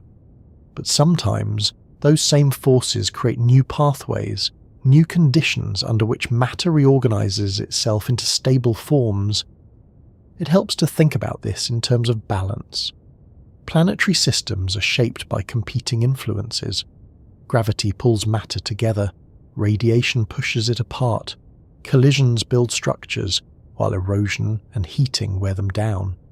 The final result depends on which processes dominate and for how long. In calm environments, the outcome tends to be familiar. Planets forming in disks, settling into relatively stable orbits, evolving gradually over billions of years. But in more violent settings, the processes are less predictable. Destruction may come first, followed by slow rebuilding. Orbits may shift dramatically before stabilizing again. Entire systems may be reshaped more than once. The result can be worlds that look strange to us, not because they violate physical laws, but because they followed a different path through those laws. Astronomers have begun to recognize that planetary diversity is not just a curiosity. It is a fundamental feature of the universe. There is no single blueprint for how a planetary system must look. Instead, there is a spectrum of possibilities shaped by initial conditions, stellar evolution, and chance interactions over immense spans of time. One of the most striking aspects of this diversity is how often planets appear to have survived events that should have destroyed them. Some orbit stars that flare violently, bathing their planets in bursts of radiation. Others circle binary stars where gravitational forces shift constantly, and some, like pulsar planets, exist in systems that have already endured catastrophic explosions. These worlds are not common, but they are real, and each one adds another piece to the larger picture. Another part of the quiet pattern lies in how these planets are discovered. Many of them reveal themselves indirectly, through subtle signals that require careful interpretation. A tiny wobble in a star's motion, a faint dip in brightness, a slight change in the timing of pulses from a neutron star. These clues are easy to miss, especially when the object itself is faint or small. That means our view of planetary systems is still incomplete. We are most likely seeing only a fraction of what is out there, limited by the sensitivity of our instruments and the methods we use to search. This realization carries an interesting implication. If even our partial view reveals such a wide range of planetary environments, the full picture may be even more diverse. It is also worth reflecting on how quickly our understanding has changed. Only a few decades ago, astronomers did not know of a single planet outside our solar system. Now the number has grown into the thousands, and with each year, new discoveries expand the range of known planetary types. There are planets so close to their stars that their surfaces may be molten, glowing faintly in the darkness. There are planets so far from their stars that they drift through near-permanent night. There are planets larger than Jupiter, orbiting stars smaller than the Sun, and planets smaller than Earth, orbiting stars far older than our own. And among them are the worlds that seem, at first glance, impossible. The interesting thing about impossibility in science is that it often turns out to be a sign of incomplete understanding rather than a true barrier. When observations contradict expectations, scientists do not usually conclude that the observations are wrong. Instead, they begin to examine the assumptions behind their models. Sometimes those assumptions hold up. Sometimes they need to be adjusted, and occasionally they need to be replaced entirely. Planetary science has gone through this process many times already. The discovery of hot Jupiters forced astronomers to reconsider how planets migrate. The discovery of tightly packed multi-planet systems led to new ideas about orbital resonance and stability. The detection of planets around pulsars opened the door to second-generation planet formation and other unusual scenarios. Each step has made our understanding more flexible. more capable of accommodating the variety that the universe presents. There is also a deeper lesson in this pattern, one that extends beyond astronomy. It is the idea that complexity often arises in unexpected ways. Systems that appear chaotic or destructive at first may, over time, produce new forms of order. Consider a supernova. For a brief moment, it is one of the most violent events in the universe. Shock waves race outward, radiation floods space. Heavy elements are forged in extreme conditions. To any nearby planet, it would be a catastrophe. And yet, without supernovae, many of the elements essential for planets and life would not exist. Iron, calcium, and many other elements are created in such explosions. The very processes that destroy one system help create the conditions for others. In this sense, the pattern behind Impossible Worlds is not just about planets. It is about cycles, about how destruction and creation are intertwined in the evolution of the universe. Another aspect of the pattern becomes apparent when astronomers look at the ages of different systems. Some unusual planets orbit stars that are far older than expected for their characteristics. Others appear to have formed in environments where the available material should have been insufficient. These observations suggest that planetary formation may be more efficient or more adaptable than earlier models predicted. Under the right conditions, even small amounts of material can produce stable bodies.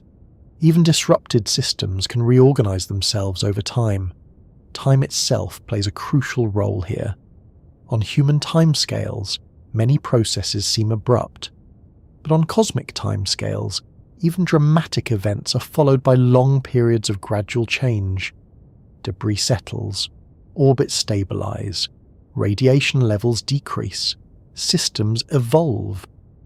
Given millions or billions of years, processes that seem unlikely can have ample opportunity to occur. This perspective can be calming in a quiet way. It reminds us that the universe moves at a pace far slower than our daily lives. Events that feel sudden in astronomical terms are still followed by ages of relative stillness, during which matter finds new arrangements and new balances. Returning to the pulsar planet, it is worth imagining how long it has been circling its host. Each orbit takes only a few hours, but the number of orbits completed over millions of years is enormous. Countless revolutions, each one nearly identical to the last, marked by the steady ticking of the pulsar's rotation. There is something almost meditative in that image, a sense of repetition and continuity that persists even in a system born from violence. And when astronomers compare this world to others that challenge expectations, they begin to see that the universe is not merely producing isolated anomalies. It is revealing a spectrum of planetary histories, each shaped by different forces, each following its own path. Some of these paths are quiet and familiar, others are dramatic and strange. But all of them are governed by the same fundamental laws of physics, gravity, thermodynamics, and the interactions of matter and energy. The differences arise from initial conditions, from chance encounters, from the timing of events, and from the immense spans of time over which these processes unfold. This is the quiet pattern behind Impossible Worlds. Not impossibility at all, but diversity. A diversity so vast that our expectations sometimes struggle to keep pace. As telescopes continue to improve and surveys expand, astronomers are beginning to explore specific examples of these unusual planets in greater detail. Each one tells a different story, revealing how extreme environments can shape planetary evolution in ways that challenge intuition. Some of these worlds are so dense that they seem almost metallic. Others orbit so close to their stars that their surfaces may be molten. Some are stretched and heated by tidal forces until their atmospheres escape into space. Far from the remnants of exploded stars in a very different region of our galaxy, astronomers encountered another world that seemed to defy expectations, not because of radiation or violent origins, but because of its age and its weight. The planet is known as TOI 561b, and at first glance it does not sound especially dramatic. It is not orbiting a pulsar. It is not being torn apart by tidal forces or bathed in lethal particle winds. It circles an ordinary star quietly and steadily. And yet, when scientists began to measure its properties, they realized they were looking at something deeply unusual. To understand why, it helps to begin with how planets normally form and how long that process is expected to take. After a star is born, the disk of gas and dust around it gradually coalesces into larger bodies. Over time, heavy elements, iron, silicon, magnesium, oxygen, accumulate into rocky planets. This process depends on the presence of those heavy elements in the first place, elements that are forged in earlier generations of stars. In the early universe, such elements were scarce. The first stars were composed almost entirely of hydrogen and helium, the simplest and most abundant elements created in the Big Bang. Only after those stars lived and died did heavier elements begin to spread through space, enriching the gas clouds from which later stars and planets would form. Because of this, astronomers once assumed that rocky planets, especially dense ones, would be relatively rare around very old stars. The reasoning was simple. If the star formed when heavy elements were less abundant, there should not have been enough material to build a large rocky planet. But TOI 561b challenges that assumption. The star it orbits is part of the thick disk of our galaxy, a population of stars known to be very old, possibly more than 10 billion years in age. That means the planet itself is likely extremely old as well, perhaps nearly twice the age of Earth. That alone would be interesting, but the real surprise lies in the planet's density. Measurements suggest that TOI 561b is extraordinarily dense, likely composed largely of rock and metal, similar in composition to Earth, but compressed under stronger gravity. It is not a gas giant or an icy world. It is a compact, heavy planet, one that formed at a time when such materials should have been relatively scarce. This raises an immediate question. How did such a planet form so early in the history of the galaxy? One possibility is that heavy elements were more abundant in certain regions than previously thought. The galaxy is not uniform. Some areas may have experienced bursts of star formation and supernova explosions that enrich the local environment with metals earlier than average. If TOI 561 formed in such a region, it might have had access to enough material to build dense planets even at an early time. Another possibility is that planet formation itself is more efficient than earlier models suggested. Even small amounts of heavy elements, given enough time and the right conditions, might be sufficient to produce rocky planets. The process of accretion, collisions, and gravitational gathering could proceed more effectively than we once believed. There is also the factor of time. A system that is billions of years old has had far longer to evolve than our own solar system. Collisions, mergers, and gradual rearrangements of orbits could have reshaped the planets, producing dense remnants of larger bodies that once existed. In that sense, TOI 561b may not simply be a planet that formed once and remained unchanged. It may be the product of a long and complex history, shaped by interactions over immense spans of time. Another striking feature of this world is its orbit.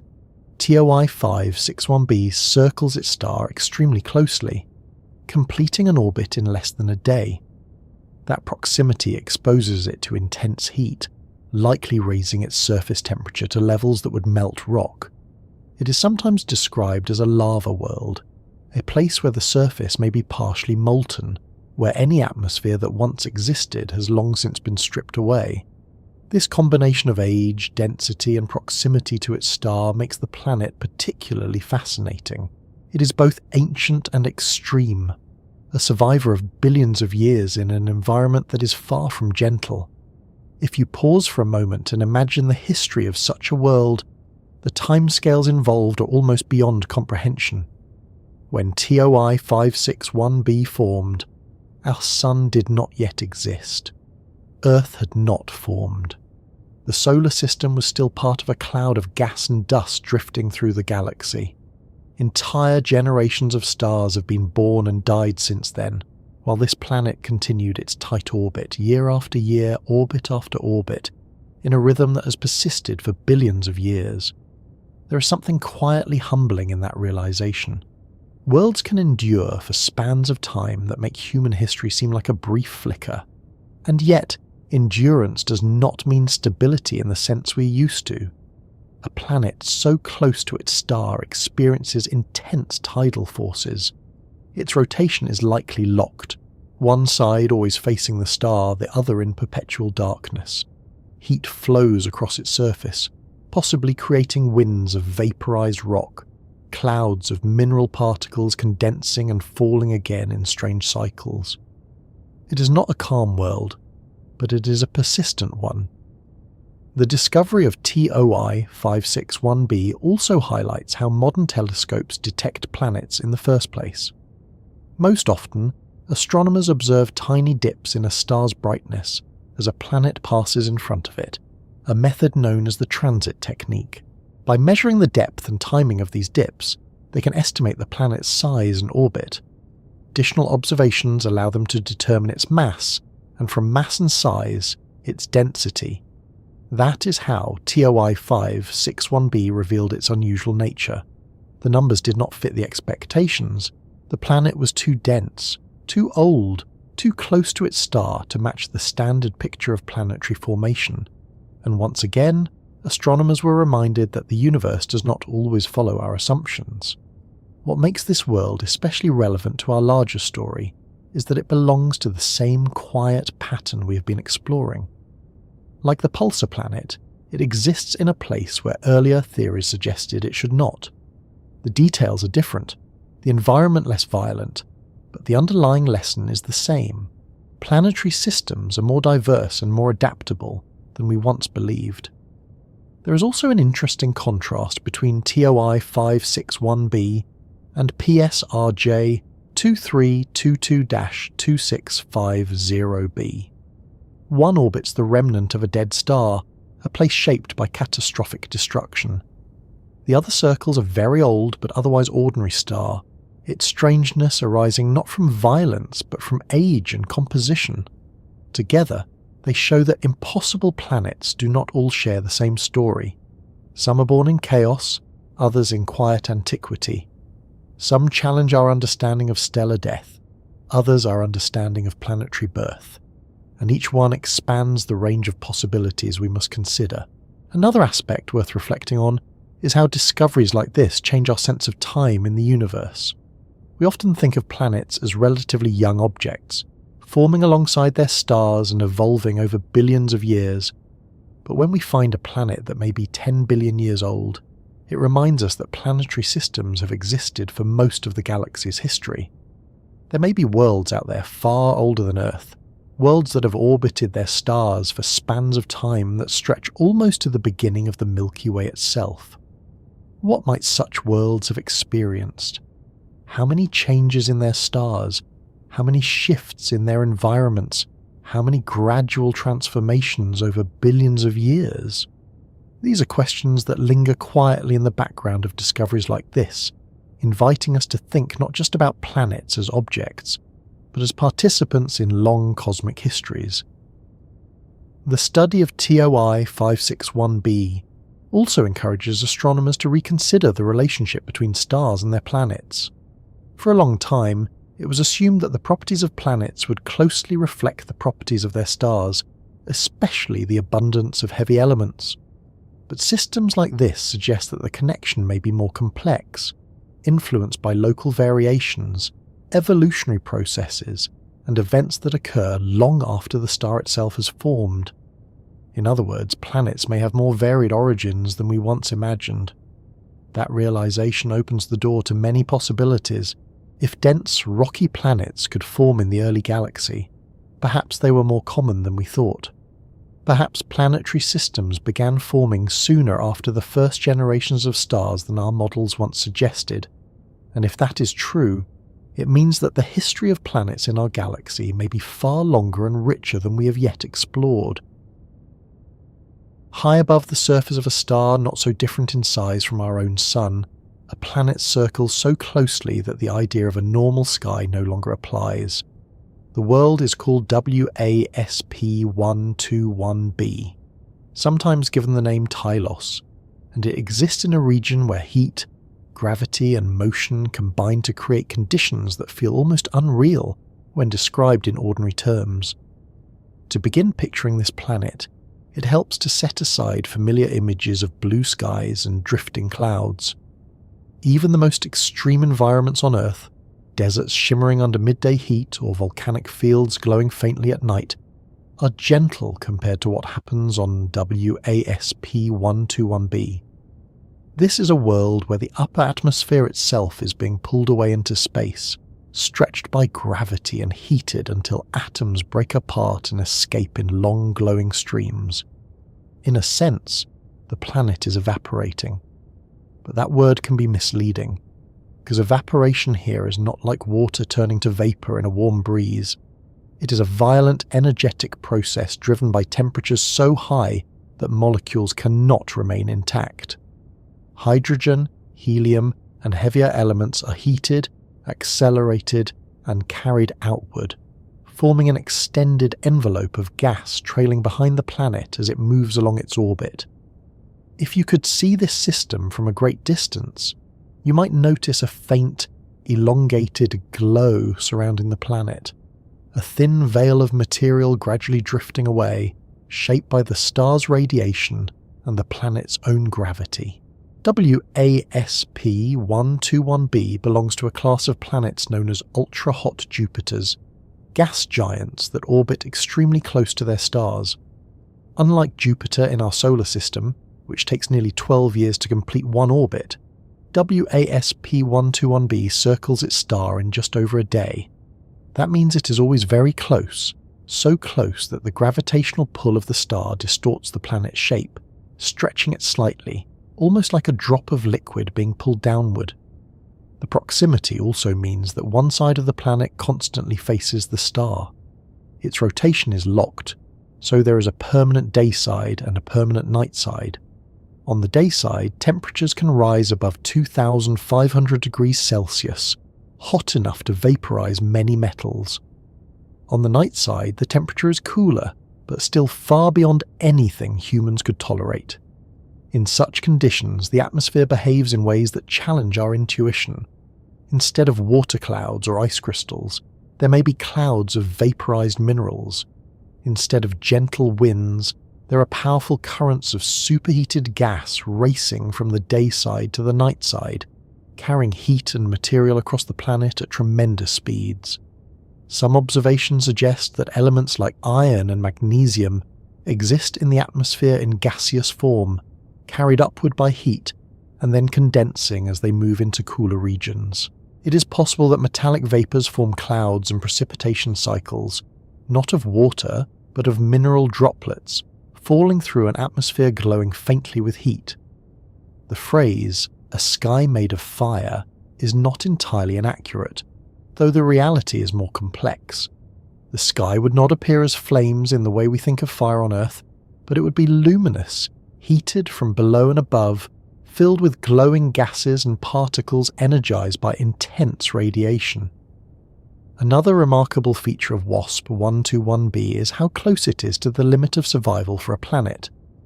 There is a distance known as the Roche limit, the point at which tidal forces from a star become strong enough to tear a planet apart. WASP-121b orbits only slightly beyond that limit. If it were any closer, its gravity would no longer be able to hold it together, and the planet would begin to break apart, forming a stream of debris around the star. Even at its current distance, tidal forces are immense. The planet is not perfectly spherical. It is stretched, slightly elongated, its structure under constant stress from the gravitational pull of the star. And yet, it remains intact, orbit after orbit, day after day, in a delicate balance between cohesion and destruction. One of the most fascinating aspects of WASP-121b is how astronomers study it.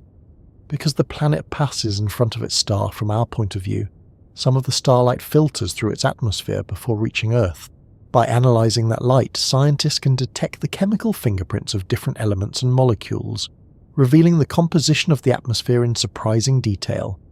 This technique, known as transmission spectroscopy, has allowed astronomers to identify water vapour, metals and other components in the atmospheres of distant planets, even though those planets are far too distant to see directly. In the case of WASP 121b, observations have revealed not only the presence of these elements, but also the structure of the atmosphere itself, showing layers of temperature inversion, regions where temperature increases with altitude rather than decreasing, driven by intense absorption of stellar radiation. Such atmospheric behaviour was once thought to be rare, but as more ultra-hot Jupiters have been studied, it appears to be relatively common among planets that orbit very close to their stars. There is something quietly astonishing about this ability to study the atmospheres of worlds hundreds of light years away. Light leaving that system travels across space for centuries, passes through the planet's atmosphere, and eventually reaches our instruments, carrying with it subtle variations that reveal temperatures, compositions, and dynamics in extraordinary detail. It is a reminder of how far astronomy has come, from simply observing points of light in the sky to analysing the weather patterns of distant planets. UASP 121b also illustrates another important lesson about planetary systems. For many years, astronomers believed that large gas giants could not exist so close to their stars. The temperatures were thought to be too high, the disks of material too thin to form such massive planets in those regions. The discovery of hot Jupiters forced a reconsideration of those ideas. It is now widely believed that such planets form farther out and then migrate inward, interacting with the disk or with other planets until they settle into close orbits. Migration itself can be a dramatic process. As a massive planet moves inward, it can scatter smaller bodies, alter the structure of the disk, and reshape the architecture of the entire system. Some planets may be ejected into interstellar space, others may fall into the star. The final arrangement we observe may be very different from the system's original configuration. WASP 121b may be the result of such a history, a planet that formed in a colder, more distant region, and then moved inward over millions of years, eventually reaching its current orbit, where it now experiences conditions far more extreme than those in its birthplace. Thinking about that journey can be calming in a way, despite the violence involved. It reminds us that planetary systems evolve slowly, over immense spans of time, guided by gravity and motion in ways that are often gradual rather than sudden. Each orbit of WASP 121b takes a little more than a day, but over millions of years those orbits accumulate into vast stretches of time, during which the planet's atmosphere is heated, expanded, and slowly lost to space. Eventually, perhaps billions of years from now, the planet may lose enough mass that its structure changes significantly, or it may spiral inward and be consumed by its star. But for now, it persists, balanced on the edge of stability, a world glowing in the heat of a nearby sun. When astronomers compare WASP 121b to other unusual planets, they begin to see connections. Some worlds are too hot, some are too dense, some orbit stars that should have destroyed them long ago. Each one reveals a different aspect of how planetary systems can evolve under extreme conditions. Together, they form a broader picture of diversity, a reminder that the processes shaping planets are not limited to the calm environments we see in our own solar system. There is also something quietly poetic, though not in a decorative sense, about the idea that skies can be made of vaporized metals, that winds can carry clouds of minerals, that rain on some worlds might fall as droplets of molten iron or silicate dust. These are not metaphors but physical realities, consequences of temperature, pressure and chemistry acting in unfamiliar combinations. It is another way in which the universe expands our sense of possibility, and yet, despite the strangeness of WASP 121b, it shares something fundamental with every other planet we have discussed. It exists because gravity gathers matter, because orbits can stabilize, because physical laws allow structures to persist even in environments that seem hostile at first glance. The details differ, but the underlying principles remain the same. As more planets like this are discovered, astronomers are beginning to see that extreme worlds are not rare exceptions, but part of a continuum. There are cooler gas giants, hotter ones, denser ones, planets with escaping atmospheres, planets with unusual compositions, and planets shaped by forces that stretch our understanding. Each new observation adds depth to this picture, showing that planetary systems are not uniform but endlessly varied. At first, nothing about the star itself seems especially unusual. It shines steadily, much like many others in our galaxy, a distant point of light that for centuries would have passed unnoticed among countless similar stars. Only when astronomers began measuring the subtle motions of that star did something extraordinary begin to emerge. The motion was small, rhythmic, and persistent, the unmistakable sign that a massive companion was orbiting nearby. That companion is known as WASP-18b, and what makes it remarkable is not simply its size or temperature, but the strange tension between its existence and the expectations of physics.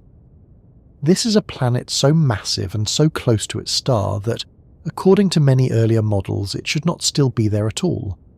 To understand why, it helps to begin with gravity, the quiet architect of planetary systems.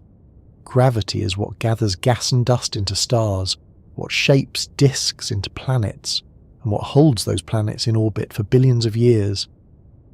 But gravity also has another effect, one that becomes important when two objects are very close together. That effect is called tidal interaction. On Earth, tides are gentle. The Moon's gravity pulls slightly more strongly on the near side of our planet than on the far side, creating bulges in the oceans that we experience as rising and falling sea levels.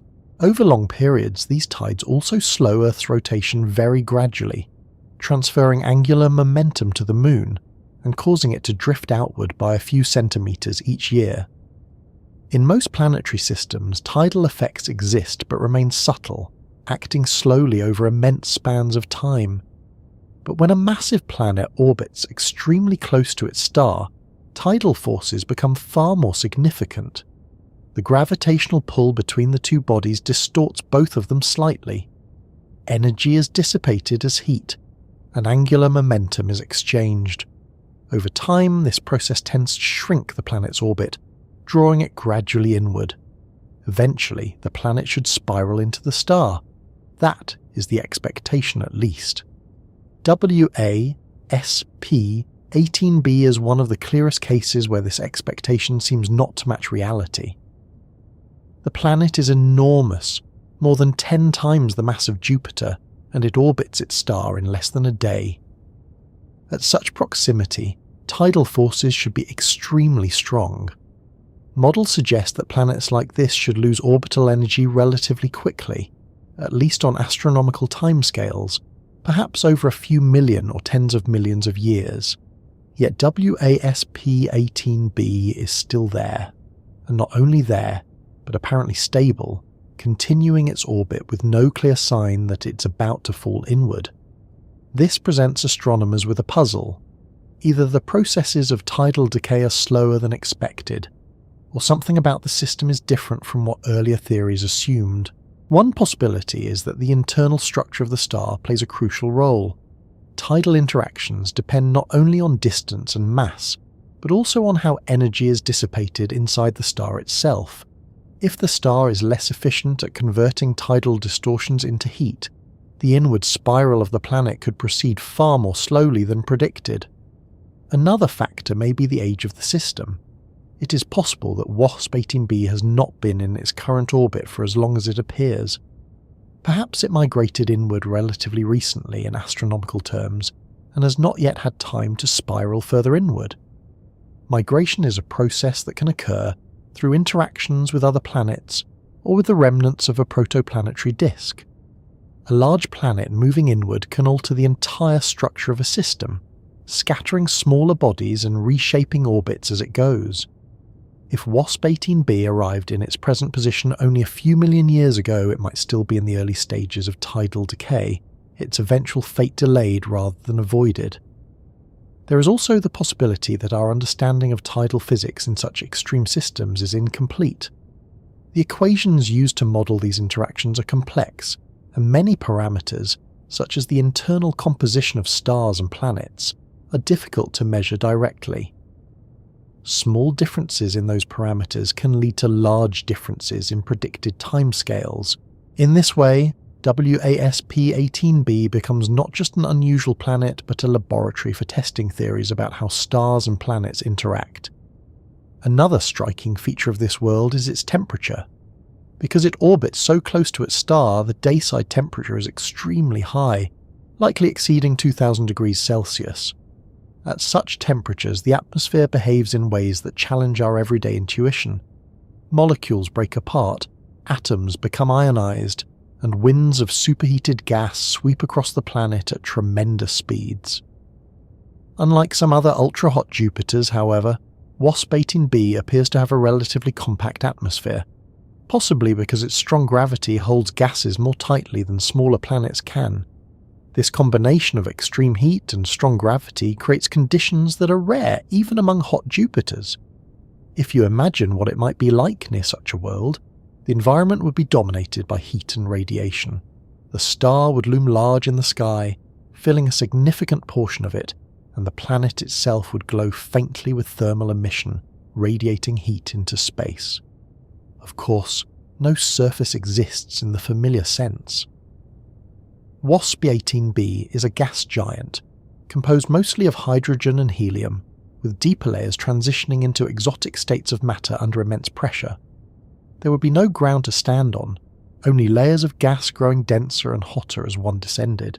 And yet, despite its alien nature, the planet follows the same basic principles that govern all planetary systems. Gravity holds it in orbit, radiation heats its atmosphere, tidal forces shape its evolution.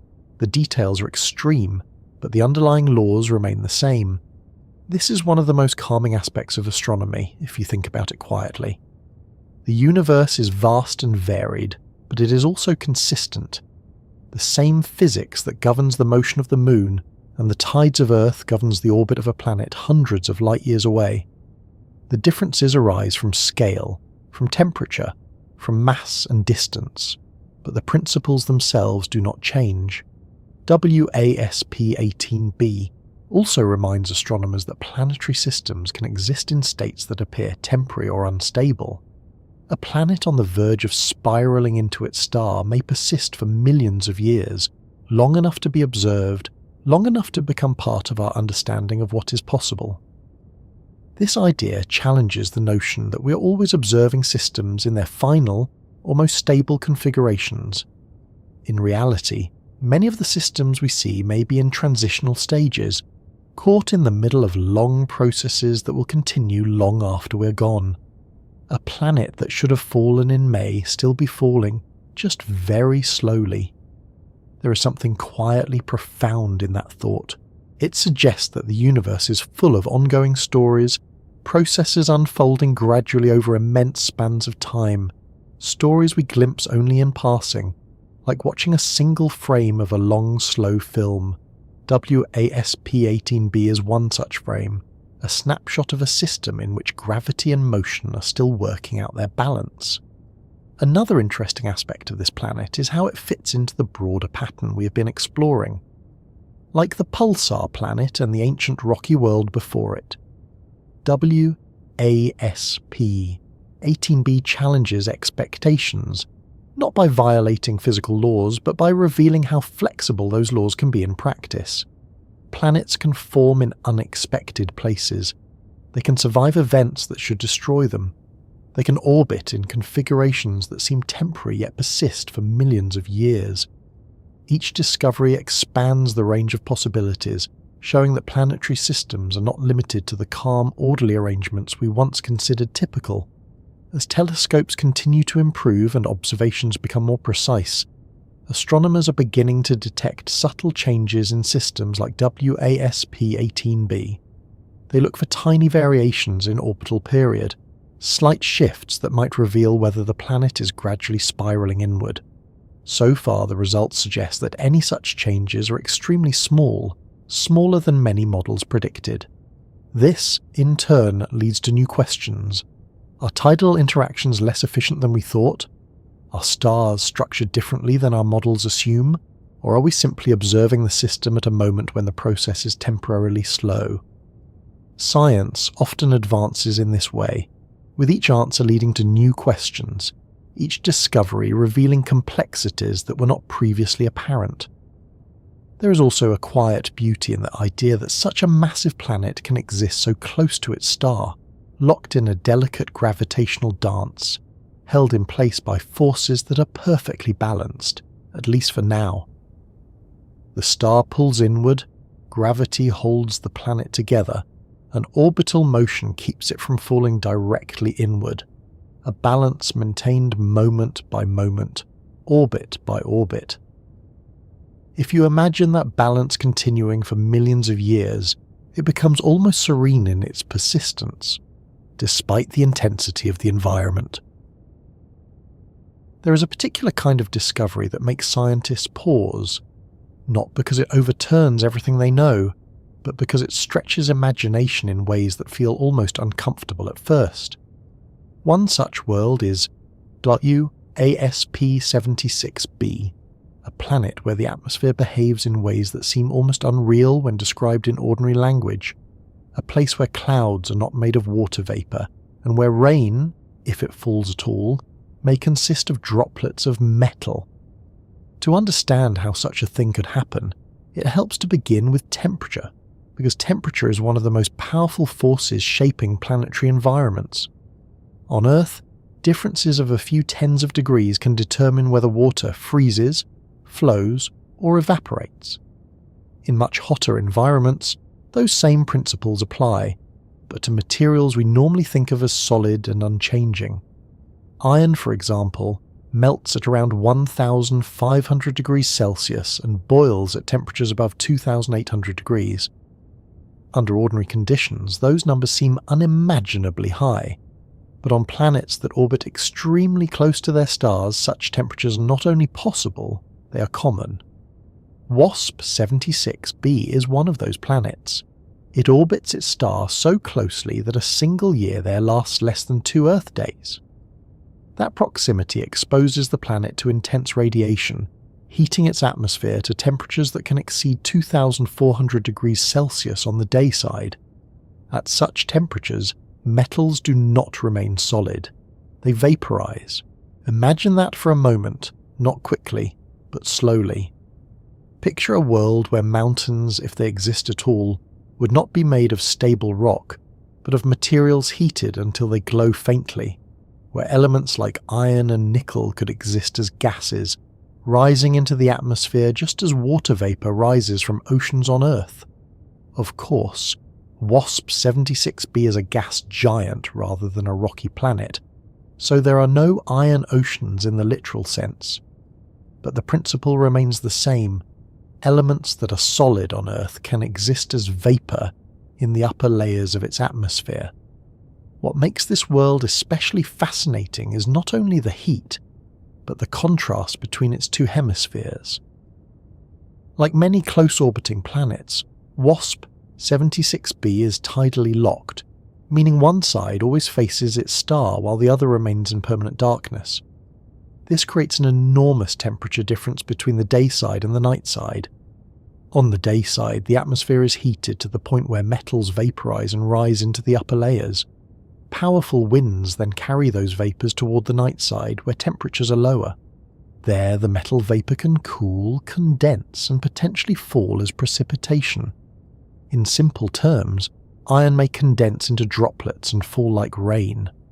It is an extraordinary image, but it is not speculation drawn from imagination alone. Astronomers have detected signatures of iron vapour in the atmosphere of WASP-76b using spectroscopy, the technique of analysing light filtered through a planet's atmosphere. By studying how different wavelengths are absorbed, they can identify the presence of specific elements and infer how those elements are distributed. In the case of WASP-76b, observations suggest that iron is present on the day side but much less abundant on the night side. consistent with the idea that it condenses and falls out of the atmosphere as it cools. This does not mean that iron rain falls gently like water droplets on Earth. The atmosphere is likely turbulent, with winds reaching thousands of kilometers per hour. Droplets or particles of condensed metal would be carried, evaporated and recondensed in complex cycles, part of a dynamic system driven by extreme heat and powerful circulation.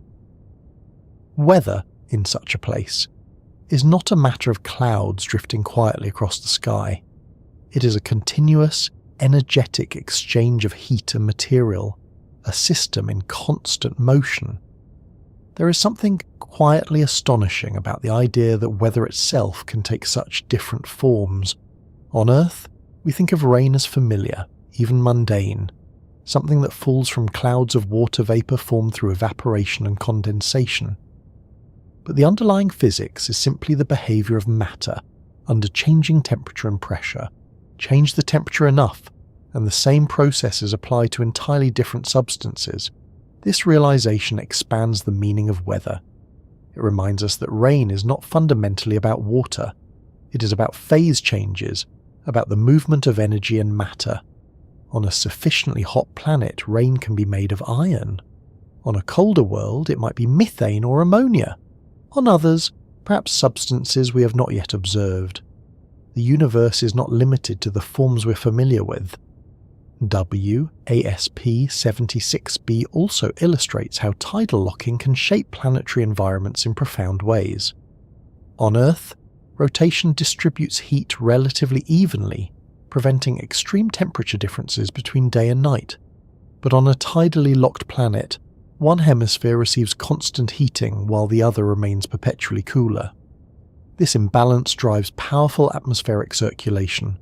Hot gas rises on the day side, flows toward the night side, cools and sinks, creating winds of extraordinary speed.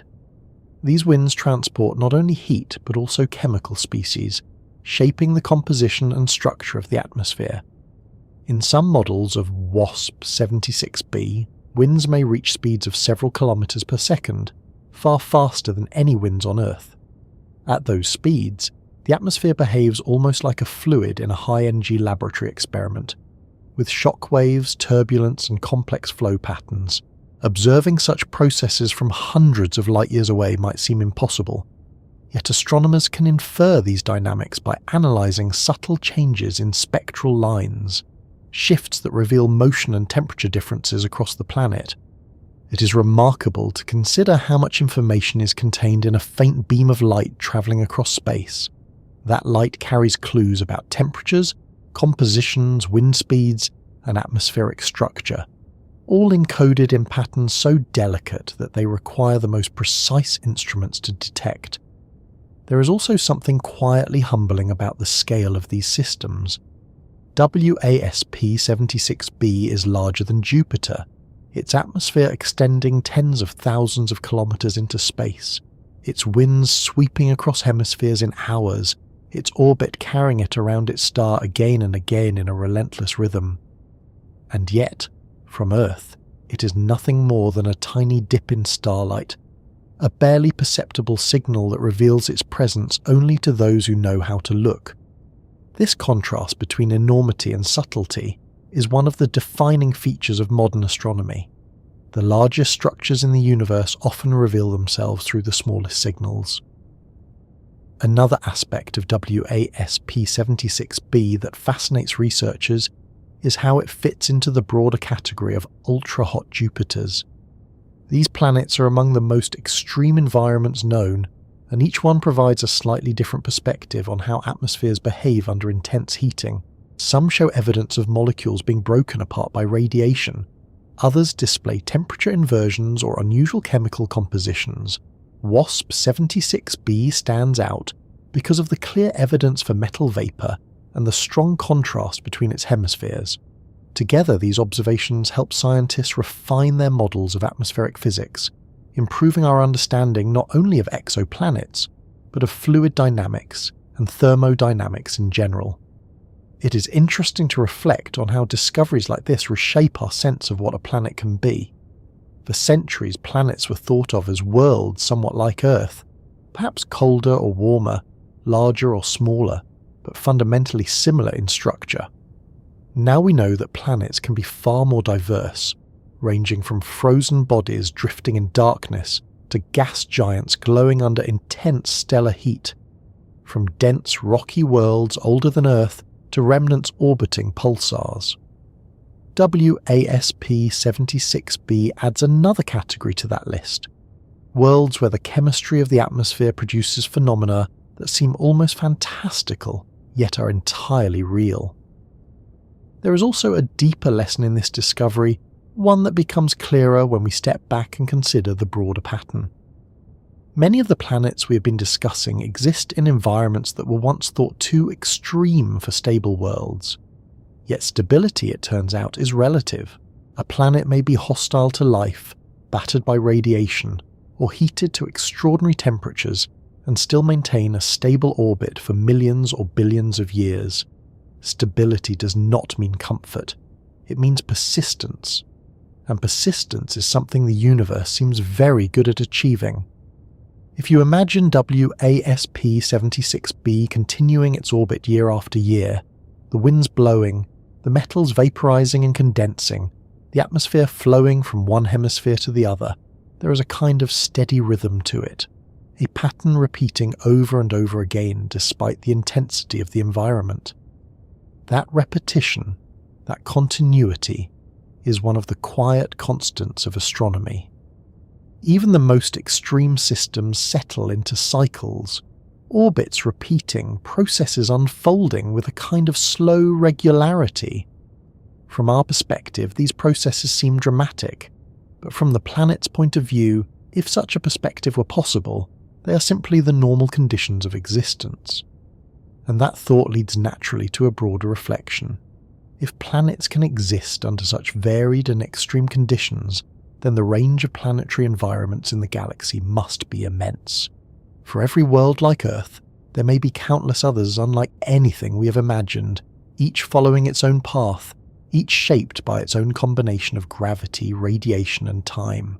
As astronomers continue to study these worlds, they are beginning to see not just isolated curiosities, but a spectrum of possibilities, a continuum of planetary types extending far beyond the familiar. Stepping back from the details of individual planets for a moment, a larger picture begins to form, not suddenly, not in a dramatic way, but gradually, as if a pattern were coming into focus after being blurred for a long time. Each strange world we've explored, from a planet orbiting a pulsar to worlds of molten surfaces, escaping atmospheres and metallic rain, seems at first like an exception. But when viewed together, they begin to say something quieter and more profound about the nature of planets themselves. The first thing these worlds are telling us is that planets are far more resilient than we once believed. For many years, the common assumption was that planetary systems required calm beginnings and stable environments to persist. A star forms, a disk settles, planets emerge, and then, aside from occasional impacts or slow orbital changes, the system remains relatively peaceful for billions of years. That picture still applies to many systems, including our own, but it is no longer the only story. A planet like PSRJ 2322-2650b reminds us that planets can endure or form even after catastrophic events, in places shaped by explosions and intense radiation. Worlds like TOI 561b show that rocky planets existed far earlier in the galaxy's history than once expected, surviving for spans of time almost as old as the Milky Way itself, and planets such as WASP 121b, WASP 18b, and WASP 76b demonstrate that extreme heat, tidal forces, and violent atmospheric dynamics do not necessarily destroy a world, at least not quickly. Taken together, these discoveries suggest that planets are not fragile ornaments of stellar systems. They are robust structures, capable of existing under conditions that once seemed far beyond the limits of stability.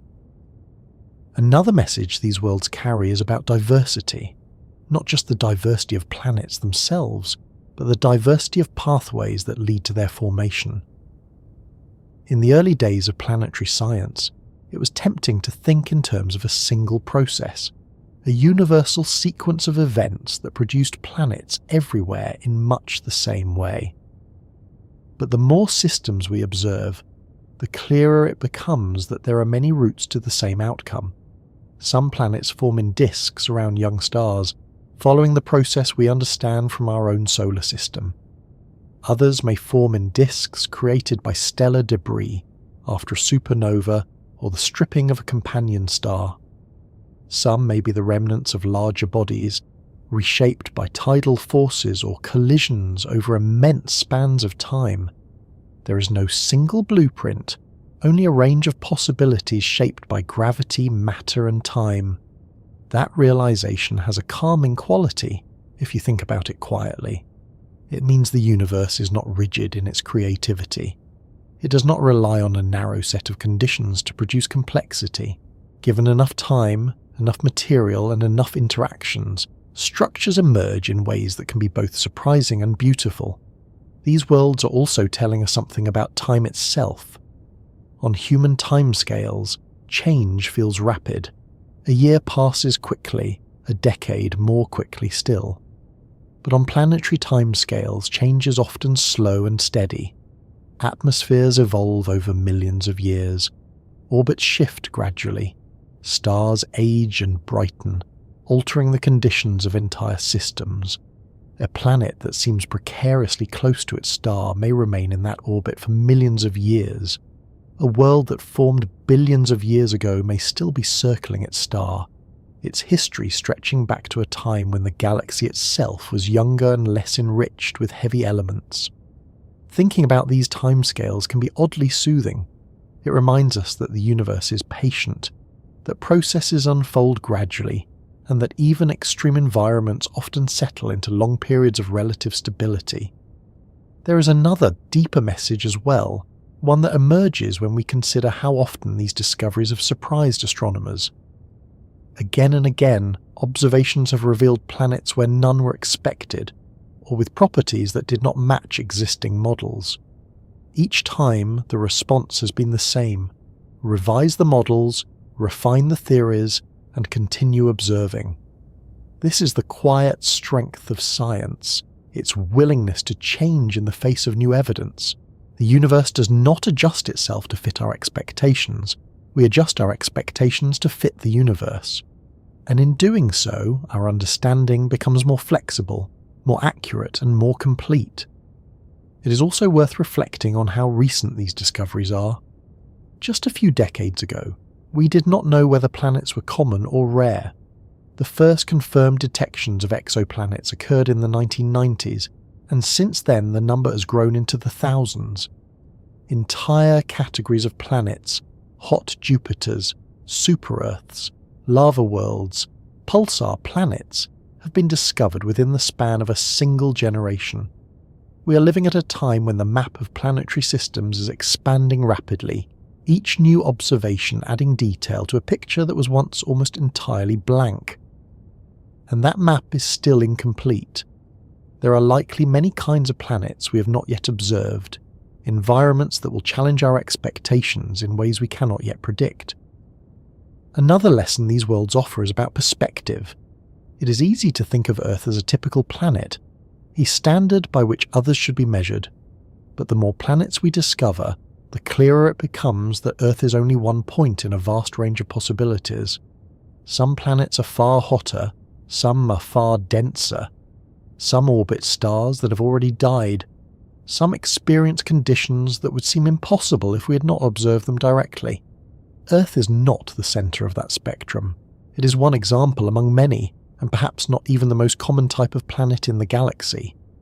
There is something humbling in that realization, but also something comforting.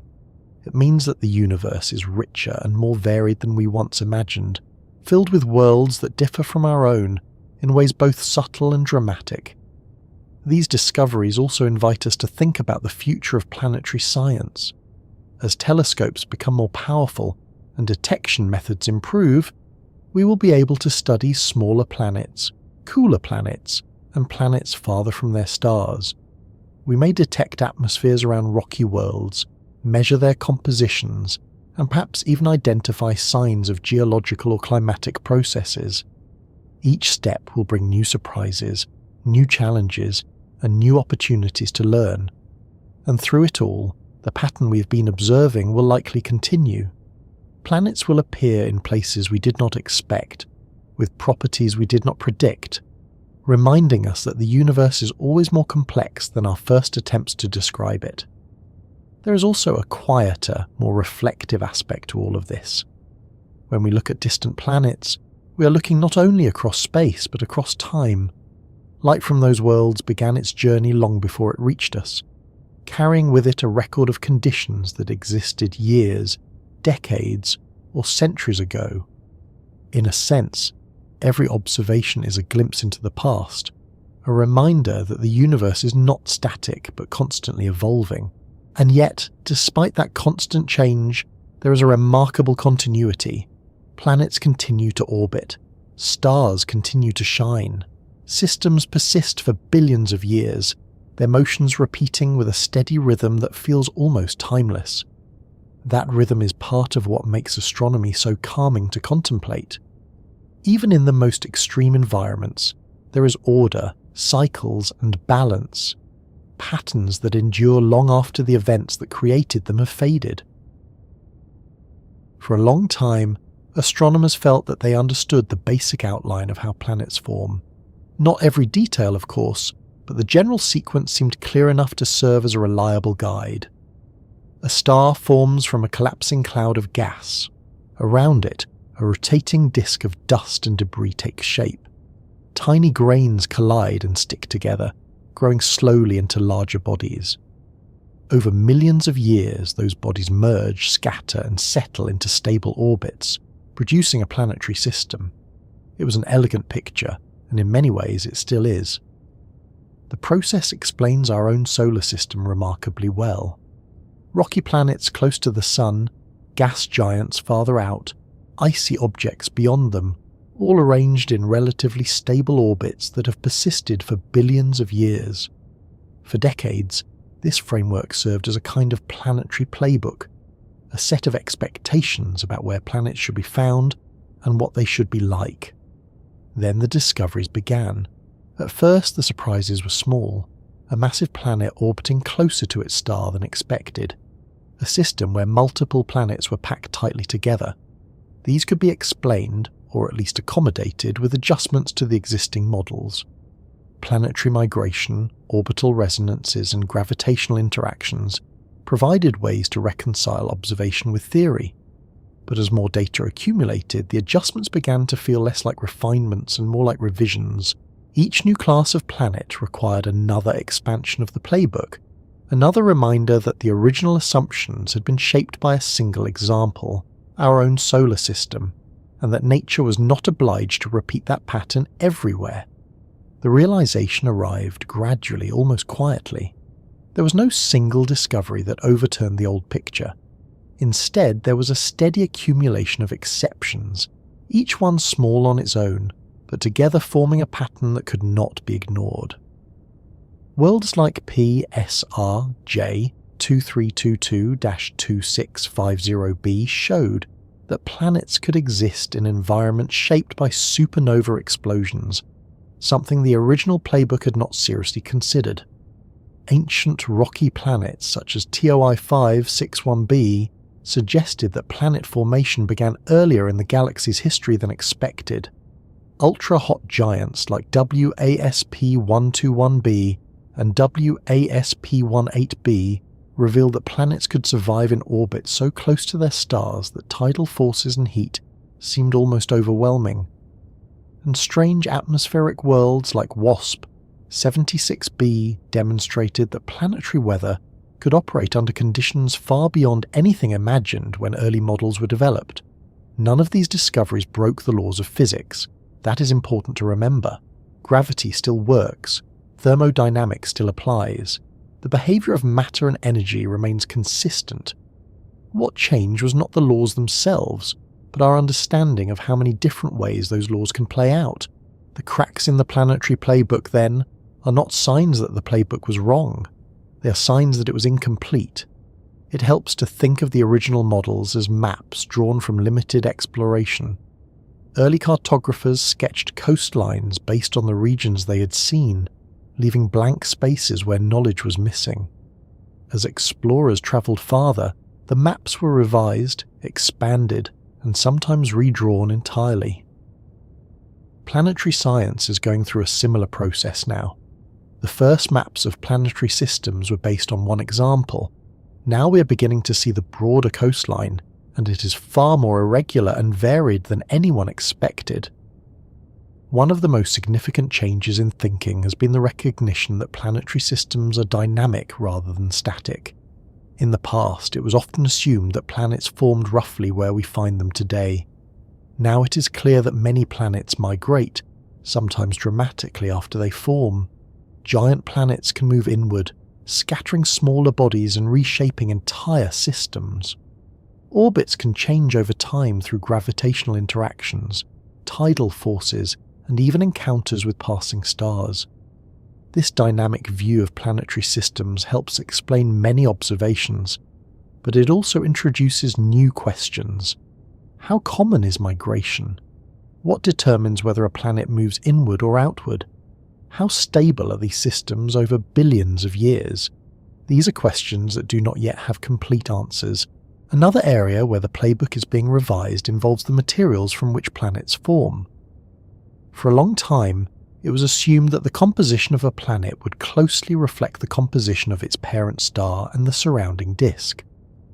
While this is often true, discoveries have shown that local variations, collisions, and long-term evolution can produce planets with unexpected densities and chemical structures. Some planets appear to be almost entirely metallic. Others may have thick layers of exotic ices or atmospheres rich in unusual compounds. In extreme environments, even the distinction between solid, liquid, and gas can blur, with materials existing in states that are rare or absent in our own solar system. These findings remind us that planets are not simple objects. They are complex systems shaped by countless processes, many of which interact in ways that are still being studied. There is also a growing awareness that planetary formation may occur in more than one way. The traditional model, formation in a protoplanetary disk around a young star, remains central, but it is no longer the only possibility. Planets may form from debris after stellar explosions, from material stripped from companion stars, or from fragments left behind after collisions between larger bodies. Each pathway produces different kinds of planets, with different compositions, structures, and histories. What is striking is not just the variety itself, but how quickly our understanding of that variety has grown. In the span of a few decades, the number of known exoplanets has gone from 0 to thousands. Entire categories of planets have been identified, studied, and incorporated into new models of planetary evolution. And yet, despite all this progress, there is still much we do not know. For example, astronomers are still working to understand how common Earth-like planets truly are, how atmospheres evolve under different conditions, and how long planetary systems remain stable. Each new observation provides clues, but the full picture is still emerging. There is something quietly reassuring about that. It means that science is alive, that discovery is ongoing, and that the universe still holds many mysteries waiting to be explored. Another lesson hidden in the cracks of the old playbook is the importance of humility. It is easy to assume that we understand the general principles of nature, and in many cases we do. But the details, the specific outcomes of those principles under different conditions, can surprise us again and again. This is not a weakness of science, it is one of its strengths. The willingness to revise models, to incorporate new evidence, and to accept that understanding evolves over time is what allows knowledge to grow. If you think about it in a quiet way, there is something comforting in that process. It means that certainty is not required for progress. Questions, uncertainties, and even contradictions can be part of the path toward deeper understanding. In the case of planetary science, The cracks in the playbook are not gaps to be feared. They are openings, places where new ideas and observations can enter, expanding our sense of what is possible. And what is possible, it turns out, is far broader than anyone imagined a generation ago. Planets can orbit dead stars. They can endure temperatures that vaporize metals. They can survive tidal forces that stretch them nearly to destruction. They can form earlier, last longer, and exist in greater variety than the original model suggested. Each of these discoveries reshapes the playbook, not by tearing it apart, but by adding new pages. There is also a quieter implication to all of this, one that becomes clearer when you consider the sheer number of stars in our galaxy, hundreds of billions, and the likelihood that many of them host planets. Even if unusual worlds are rare in percentage terms, the vast number of stars means that there may be millions, perhaps billions, of planets that challenge our expectations in one way or another. The universe is not only diverse, it is vast enough for that diversity to flourish. And as telescopes become more sensitive, as detection methods improve, and as new missions begin to search for smaller and more distant worlds, the pace of discovery is likely to continue. Each new planet will bring its own story, its own set of conditions, its own contribution to the expanding map of planetary possibilities.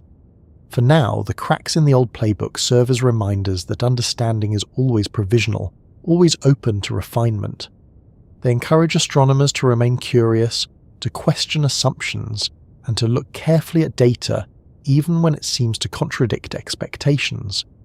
Because sometimes, those contradictions are the most valuable clues of all. There is something slightly unsettling about seeing too clearly, not in the sense of fear, but in the sense of having comfortable assumptions quietly taken away. For much of history, the night sky appeared simple to the naked eye, a scattering of steady lights, predictable and calm. Early telescopes revealed more detail, then more again, but each step still left large areas of uncertainty where theories could remain undisturbed. It was possible, for long stretches of time, to believe that the broad outlines of the universe were already understood. Then instruments began to reach a level of sensitivity where they did not merely confirm expectations. They began to reveal things that contradicted them. One of the most remarkable examples of this is the James Webb Space Telescope, an observatory designed not only to look farther than previous telescopes, but to look in ways that expose details we once could not see at all. Its mirrors, its instruments, and its position far from Earth allow it to detect faint infrared light from objects so distant or so obscured that earlier telescopes could only guess at their nature. This ability has turned out to be both a gift and a challenge, because Webb's most uncomfortable talent is not simply showing us beautiful images or confirming what we already suspected. Its most uncomfortable talent is revealing that many of our expectations were too narrow. When Webb studies distant planets, it does not just measure their sizes or orbits.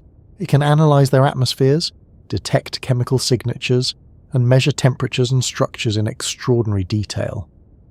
In some cases, it can even detect the motion of gases, the distribution of heat, and the presence of elements that were once impossible to identify at such distances. And with that level of detail comes a new kind of discovery, the kind that forces scientists to rethink not just individual models, but entire frameworks. Consider what happens when an atmosphere contains molecules that should not survive at the measured temperatures, or when heat is distributed in ways that models did not predict, or when a planet appears to have formed in a region where available materials should have been insufficient. Each of these observations is not dramatic in isolation. There is no explosion, no sudden event. There is simply a number on a screen, a spectral line in a graph, a pattern in data that does not match expectations.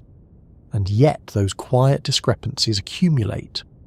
Webb has already revealed atmospheres richer, hotter, more complex and more dynamic than many earlier models anticipated. It has shown that heat can circulate across planets in ways that produce unexpected temperature gradients.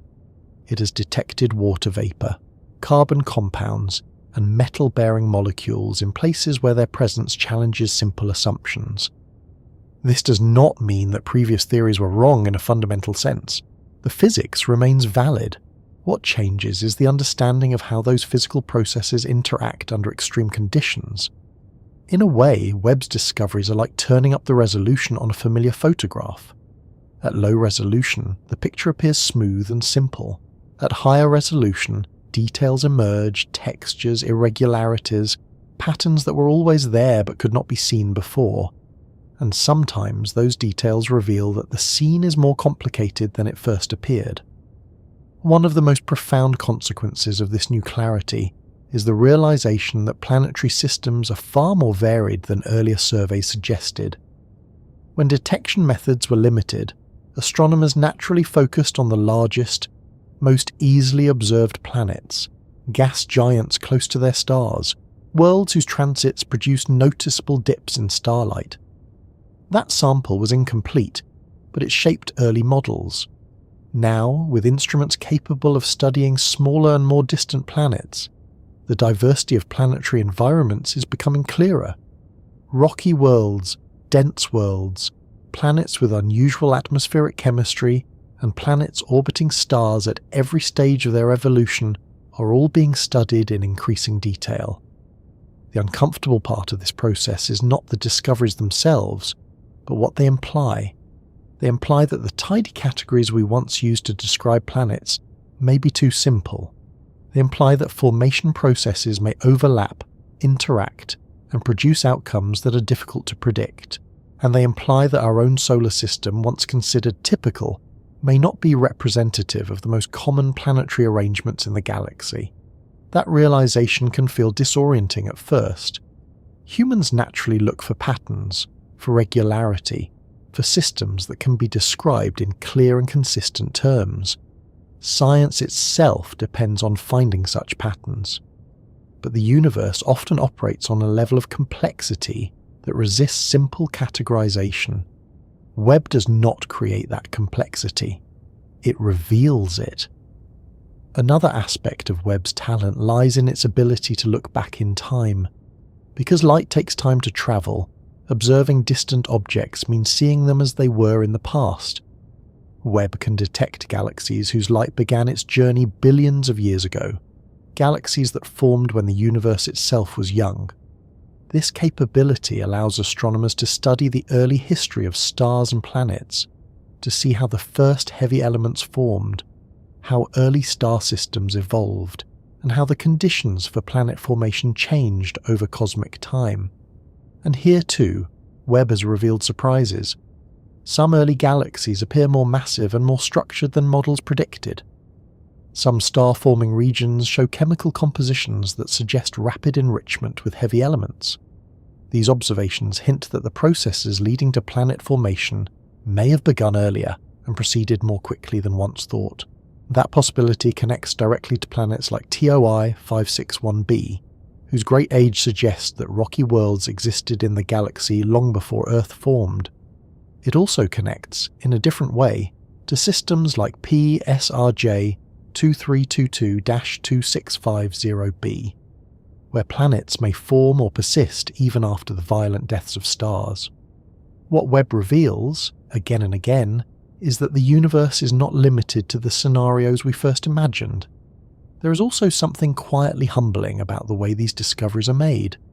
Webb does not shout its findings. It sends streams of data, spectra, faint signals that require careful analysis. Teams of scientists spend months or years interpreting the results, testing alternative explanations, refining measurements. The process is slow, deliberate, and often uncertain. And that uncertainty is part of what makes Webb's talent uncomfortable. It reminds us that knowledge is provisional, that understanding evolves, and that each answer often leads to new questions rather than final conclusions. In everyday life, uncertainty can feel unsettling. We prefer clear answers, stable expectations, predictable outcomes. But in science, uncertainty is a sign that exploration is still underway. Webb has extended the frontier of that exploration, pushing observation into regions where theory has not yet fully caught up. Another interesting consequence of Webb's observations is how they change our sense of scale. When we look at images of distant nebulae or galaxies, it is easy to feel awe at their size and beauty. But when we analyse spectra of exoplanet atmospheres, we are working at a much smaller scale, studying layers of gas only a few hundred kilometres thick on planets hundreds of light years away. That combination of vast distance and fine detail is something previous generations of astronomers could scarcely imagine. It is like being able to detect the composition of clouds on a distant world while standing on another continent. This ability opens new possibilities, not only for understanding planetary systems, but also for studying the conditions that might allow life to exist elsewhere. Webb is already being used to analyse the atmospheres of smaller, cooler planets, searching for molecules that could indicate biological or geological processes. These studies are still in their early stages, and the results are often ambiguous, but they represent a new phase in astronomy, one in which planets are no longer just points of light but worlds with climates, chemistry, and histories that can be investigated in detail. And here again, Webb's uncomfortable talent comes into play. The more detail we see, the more complexity emerges. Simple models give way to layered explanations, and certainty becomes more difficult to maintain. Yet there is something calming in this process, if you think about it quietly. The universe is not becoming more complicated, it is simply being revealed more clearly. The complexity was always there, waiting to be observed. It is also worth remembering that every scientific instrument in history has produced similar moments of discomfort. When Galileo first turned a telescope toward Jupiter and saw its moons, the discovery challenged the belief that all celestial bodies orbited Earth. When spectroscopes revealed that stars were made of the same elements as Earth, it changed our understanding of the universe's composition. When radio telescopes detected pulsars, the regularity of their signals was so unexpected that some briefly considered the possibility of artificial origin before natural explanations were understood. Each time the discomfort was temporary, new discoveries were incorporated into new models and understanding expanded. Webb is continuing that tradition, not by overturning physics, but by revealing the richness of its consequences. Another quiet lesson in all of this is the importance of patience. The data Webb collects today will be analysed for years to come. Patterns will emerge slowly. Some observations will only make sense in retrospect, when combined with future discoveries. Science moves forward not only through sudden breakthroughs, but through steady accumulation of knowledge, each observation adding another piece to the puzzle. And perhaps that is the most comforting aspect of Webb's work. Despite the complexity, despite the surprises, there is a sense of continuity, a sense that understanding is growing, that the map of the universe is becoming more detailed, more accurate, more complete. The uncomfortable talent of seeing too clearly is, in the end, also a gift. Because clarity, even when it challenges us, brings us closer to the truth. Sometimes, after hearing about planets that are melting, evaporating, or circling the remnants of exploded stars, a quiet thought arises almost on its own. Are these places merely curiosities, distant and irrelevant to us? Or do they carry some kind of message about how fragile or resilient worlds can be? It is a natural question, and one that astronomers themselves occasionally reflect on, not in dramatic or emotional terms, but in the calm, thoughtful way that comes from studying long processes unfolding over immense spans of time. At first glance, some of these planets can feel like warnings. A gas giant spiralling close to its star, gradually losing its atmosphere. A rocky world heated until its surface may glow. A planet orbiting a pulsar, exposed to radiation that would sterilize any familiar form of life in moments. These are reminders that the universe contains environments far more extreme than anything on Earth, and that planetary systems do not always remain stable forever. Stars change, orbits evolve, atmospheres escape, Given enough time, even worlds that seem calm can become harsh. From that perspective, the study of extreme planets offers a kind of long-term view of planetary fate. Our own sun, for example, will not remain as it is today forever. Billions of years from now, it will expand into a red giant, altering the orbits and environments of the inner planets. Earth itself will become far hotter long before that stage, as the sun's brightness gradually increases. Oceans will evaporate, atmospheres will change, and the conditions that support life today will eventually disappear. This is not speculation in the dramatic sense, but a quiet consequence of stellar evolution, understood through observation and physics. And so, in a gentle way, planets like WASP 121b or WASP 76b can be seen as distant glimpses of what intense stellar heating can do to a world. What happens when energy input overwhelms the ability of a planet to remain cool and stable? They show us, in exaggerated form, processes that exist everywhere in the universe, including here, only at different scales and rates. But if these worlds are warnings, they are warnings on timescales so vast that they are difficult to connect to human experience. Billions of years is longer than the entire history of complex life on Earth. It is longer than the existence of mountains, oceans, and continents in their present forms. In that sense, these are not warnings meant to alarm us, but reminders of the slow, steady evolution of cosmic systems. There is another way to look at these discoveries, though, and it may be the more meaningful one. Instead of warnings, they can be seen as invitations. Invitations to expand our understanding of what planets can be, where they can exist, and how they can form. Invitations to look beyond familiar patterns and recognize that the universe is far more varied than our first model suggested. Consider again the pulsar planet, PSRJ 2322-2650b. If astronomers had confined their searches only to stars like the Sun, assuming that planets could not exist around stellar remnants, that world might never have been discovered. It would have remained invisible, not because it was hidden, but because no one was looking in the right place. The same is true of many other discoveries.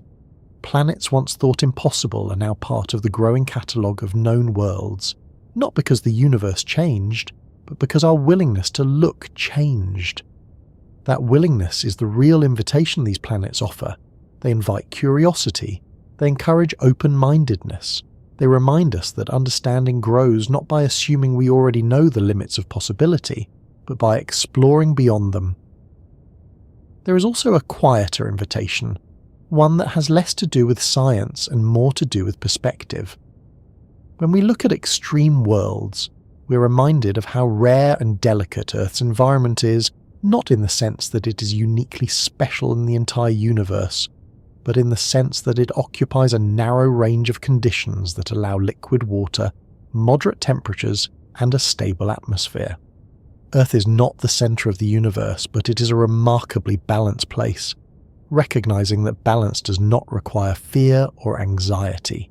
It simply encourages appreciation. The calm climate, the steady sunlight, the protective magnetic field, these are not guaranteed features of every planet. They are outcomes of specific conditions and long histories. In that way, studying distant worlds can deepen our sense of connection to our own. There is another aspect to this invitation as well. Extreme planets demonstrate the adaptability of matter and the persistence of structure. Even in environments shaped by violence or heat, planets can form, survive and endure for millions or billions of years. That persistence is a powerful idea. It suggests that the processes shaping the universe are robust, capable of producing order even under difficult conditions. It suggests that complexity is not fragile in the way we sometimes imagine, but resilient, able to emerge again and again in different forms. And that realization has implications that extend beyond astronomy. It speaks to the broader nature of change and continuity, to the idea that systems can evolve, adapt, and persist even as their environments shift. Another reason these worlds feel like invitations rather than warnings lies in the way they are discovered. Each one represents a triumph of observation, analysis, and patience. Light travelling for hundreds of years, sometimes thousands, is captured by instruments, separated into spectra, and studied until patterns emerge. The process is quiet and careful. It requires collaboration among scientists, engineers, and observers across many countries and institutions. It is, in its own way, a testament to human curiosity and cooperation. When we look at a distant planet, we're not only seeing the universe, we're also seeing what human beings can achieve when they work together to understand something larger than themselves. That too is an invitation to keep exploring, to keep asking questions, to keep building instruments that allow us to see farther and more clearly. There is also a subtle shift in perspective that occurs when we think about the sheer number of planets now known to exist. For most of history, Earth was the only planet we knew in detail. Now we know that planets are common, perhaps more common than stars themselves. This changes the way we think about our place in the universe, not in a dramatic or unsettling way, but in a gradual, thoughtful way.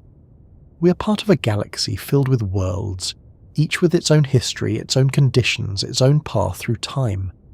Some of those worlds are calm and stable, others are extreme and violent. Many fall somewhere in between, and among them, Earth is one example, neither the most extreme nor the most ordinary, but part of a vast and varied population. That realization can be deeply calming, because it places human life within a larger context, a context in which change is normal, diversity is expected, and discovery is ongoing. Another aspect worth considering is how these planets challenge our sense of imagination. Before they were discovered, many of the conditions we now know to exist, iron vapor in atmospheres, planets orbiting neutron stars, worlds older than Earth by billions of years, were difficult to picture in concrete terms. Now they are part of the scientific record. Each discovery expands the range of what we can imagine, not through fiction, but through observation. An imagination, guided by evidence, is one of the most powerful tools in science. It allows us to propose hypotheses, design experiments, and interpret data in new ways.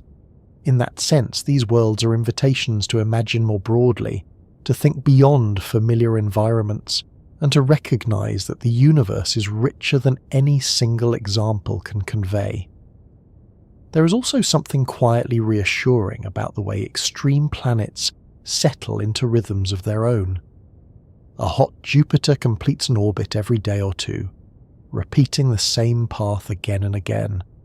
A pulsar planet circles its host in steady intervals, marked by the ticking of radiation pulses.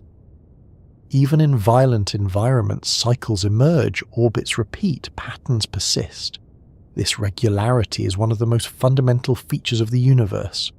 Motion follows predictable paths, gravity shapes stable orbits, energy flows in consistent ways, and within that regularity extraordinary diversity can exist.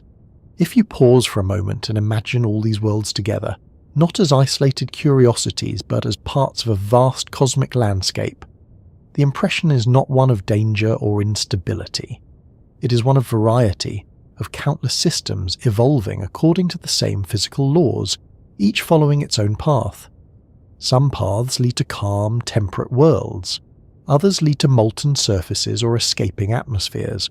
All are part of the same larger story. So are these worlds warnings or invitations. Perhaps they are both, but in a gentle, distant way. They remind us that planets are not permanent, that change is inevitable on long time scales, that environments can shift dramatically over billions of years. And at the same time, they invite us to explore, to learn, and to appreciate the remarkable diversity of the universe. There is no urgency in these messages, no need for alarm. The timescales involved are vast, the process is slow. What remains is curiosity, a quiet sense of wonder, and the realization that every new discovery adds another piece to the story of how worlds form, evolve, and endure. At a certain point in any field of science, there comes a quiet moment when the explanations begin to feel less certain, not because knowledge has failed, but because the questions have grown larger than the answers available at the time. Astronomy has reached that point more than once in its history.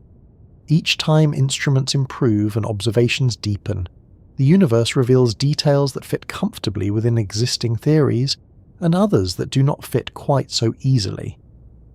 It is not that the universe becomes mysterious again in the sense of being unknowable. Rather, it becomes more intricate, more layered, more subtle than we first imagined. Planets like PSRJ 2322-2, 650b, TOI-561b, WASP-121b, WASP-18b, and WASP-76b do not contradict physics.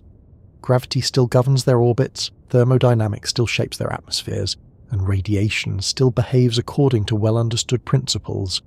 Yet when we try to trace the full history of these worlds, to explain every detail of how they formed, migrated, and evolved, the story sometimes becomes incomplete.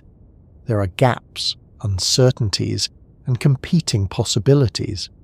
This is the moment when it can feel, in a quiet way, as if the universe has stopped explaining itself. Of course, the universe has not truly stopped explaining anything.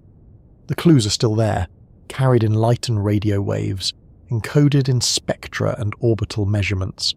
But our ability to interpret those clues has limits, shaped by the precision of our instruments, the reach of our models, and the time available for observation. Some processes unfold over millions or billions of years. We observe only a brief segment of that history, a single frame in an immense sequence. From that frame, we try to reconstruct the entire story. It is a bit like walking into a theatre halfway through a long play and trying to deduce everything that happened before the curtain rose. Astronomers are accustomed to this challenge. Much of the universe is studied in this way, through indirect evidence and careful inference. But as we discover more unusual worlds, the complexity of those inferences increases. Multiple formation pathways may be possible. Several models may fit the available data equally well. Definitive answers may remain out of reach for years or decades. And that is not a failure of science. It is a natural stage in the process of discovery. There is something quietly reassuring about that, if you think about it calmly. The fact that we do not yet have all the answers means that exploration is still ongoing, that curiosity still has a place, that the story of the universe is not finished being written in our understanding. It also reminds us that science is not about certainty in the absolute sense. It is about building models that explain observations as accurately as possible, refining those models when new data appears, and remaining open to revision. When the universe seems to stop explaining itself, what is really happening is that our questions have moved ahead of our answers. Another aspect of this moment is the realization that some processes may be inherently difficult to reconstruct in detail. Planetary systems evolve over immense spans of time, shaped by countless small interactions. Collisions, gravitational perturbations, changes in stellar radiation, the gradual loss of atmospheres, all of these processes leave traces, but not always traces that can be read unambiguously. Two different histories can sometimes produce similar present-day configurations. A planet in a close orbit might have formed there, migrated inward, or been scattered by interactions with other planets. Without additional evidence, it may be impossible to determine which scenario actually occurred. This uncertainty can feel frustrating at first, but it is also part of the richness of scientific inquiry. It encourages the development of new techniques, new instruments, and new ways of thinking. The history of astronomy is filled with examples of questions that seemed unanswerable at one time, but were later resolved through improved observations. The nature of stars, the distances to galaxies, the composition of planetary atmospheres, all of these were once matters of speculation that gradually became matters of measurement. there is every reason to believe that many of today's mysteries will eventually be understood as well. Still, there will always be a horizon beyond which our knowledge does not yet extend. That horizon moves outward as we learn more, but it never disappears entirely. There is a certain calm in accepting that. It means that the universe will always remain a place of discovery, a place where curiosity can continue indefinitely. Another way to think about this is to consider how the scale of the universe affects our ability to understand it. The Milky Way alone contains hundreds of billions of stars, and beyond it lie hundreds of billions of galaxies. The number of planetary systems is almost beyond comprehension. No single lifetime, no single generation of scientists can hope to study more than a tiny fraction of them. Our knowledge will always be partial, always incomplete, always growing. And yet, even that partial knowledge is extraordinary. The fact that we can detect planets orbiting distant stars, analyse their atmospheres, and infer their histories at all is a remarkable achievement. The moments when the universe seems to stop explaining itself are not moments of ignorance, but moments of transition, points where the frontier of knowledge becomes visible. If you imagine standing at the edge of a vast landscape at dusk, you can see the terrain close by in clear detail. Farther away, shapes become less distinct, outlines blur, and beyond a certain distance, everything fades into darkness. The darkness does not mean the landscape ends there. It simply means that light has not yet reached that far, or that our eyes cannot yet see it clearly. Science advances by bringing more of that landscape into view, gradually, patiently, one observation at a time. There is also something quietly profound about the realization that not all questions need immediate answers to be meaningful. Some questions serve as guides, pointing the way toward new research, new observations, and new ideas. In planetary science, questions about how extreme worlds form, how atmospheres evolve under intense radiation, or how planets survive the deaths of their stars are guiding entire fields of study. Even without definitive answers, these questions shape the direction of research and inspire the development of new methods. And sometimes, the most important discoveries come from questions that seemed, at first, too difficult to answer. There is also a human element to all of this. Scientists are not only observers of the universe, they are participants in a long tradition of curiosity and exploration. Each generation builds on the work of those who came before, refining techniques, expanding knowledge, and passing on new questions to those who follow. In that sense, the process of understanding the universe is never complete. It is an ongoing conversation, one that continues across decades and centuries. When the universe seems to stop explaining itself, it may simply be pausing, waiting for us to develop the tools and ideas needed to ask better questions. And there is comfort in that pause. It allows time for reflection, for careful thought, for the quiet work of analysis that often precedes the next breakthrough. If you think about the planets we've been discussing, each one represents a step along that path. Each one revealed something unexpected, something that did not fit neatly into existing explanations. Each one prompted new questions, new observations, and new ideas. Together, they form a reminder that the universe is not only vast but subtle, filled with processes that unfold slowly and reveal themselves gradually. Gradually, after travelling through all these distant systems and unusual worlds, it becomes natural to slow the pace a little and let the larger picture settle in. We began with a single discovery, a small planet orbiting a pulsar, something that at first sounded like a contradiction, and from there the journey widened, moving through ancient rocky worlds, planets wrapped in vaporized metals, gas giants stretched by gravity, and atmospheres escaping into space. Each step carried us farther from the familiar, farther from the quiet stability of our own solar system, until the idea of what a planet could be felt broader, more flexible, and perhaps a little more mysterious than before. And yet, as the mind begins to drift back from the edges of those extremes, something interesting happens. The strangeness does not feel unsettling anymore. Instead, it feels like part of a larger calm, a reminder that the universe is not chaotic in the way we sometimes imagine. Even its most unusual worlds follow rhythms, orbits repeating, temperatures rising and falling, winds circulating, pulses arriving with steady precision. Take, for example, the distance system of PSRJ 2322-2650b. At first, it seemed like a place defined entirely by violence, the remnant of a star that exploded, a pulsar emitting radiation into the darkness. But when you imagine it more quietly, what stands out is not the explosion that happened long ago, but the present, the steady orbit of a small planet, the regular ticking of pulses, the slow passage of time measured not in days or years as we know them, but in the repetition of motion.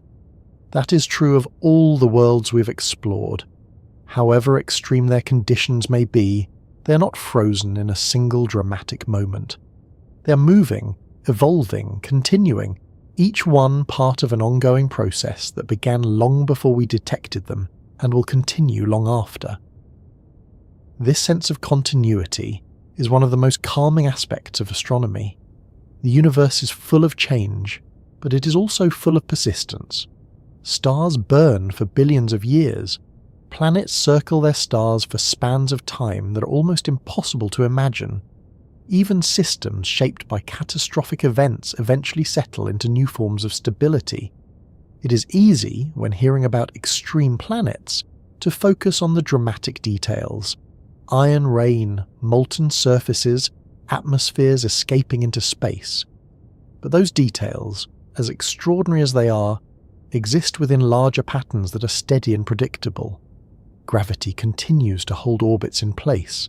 Energy flows according to well-understood laws.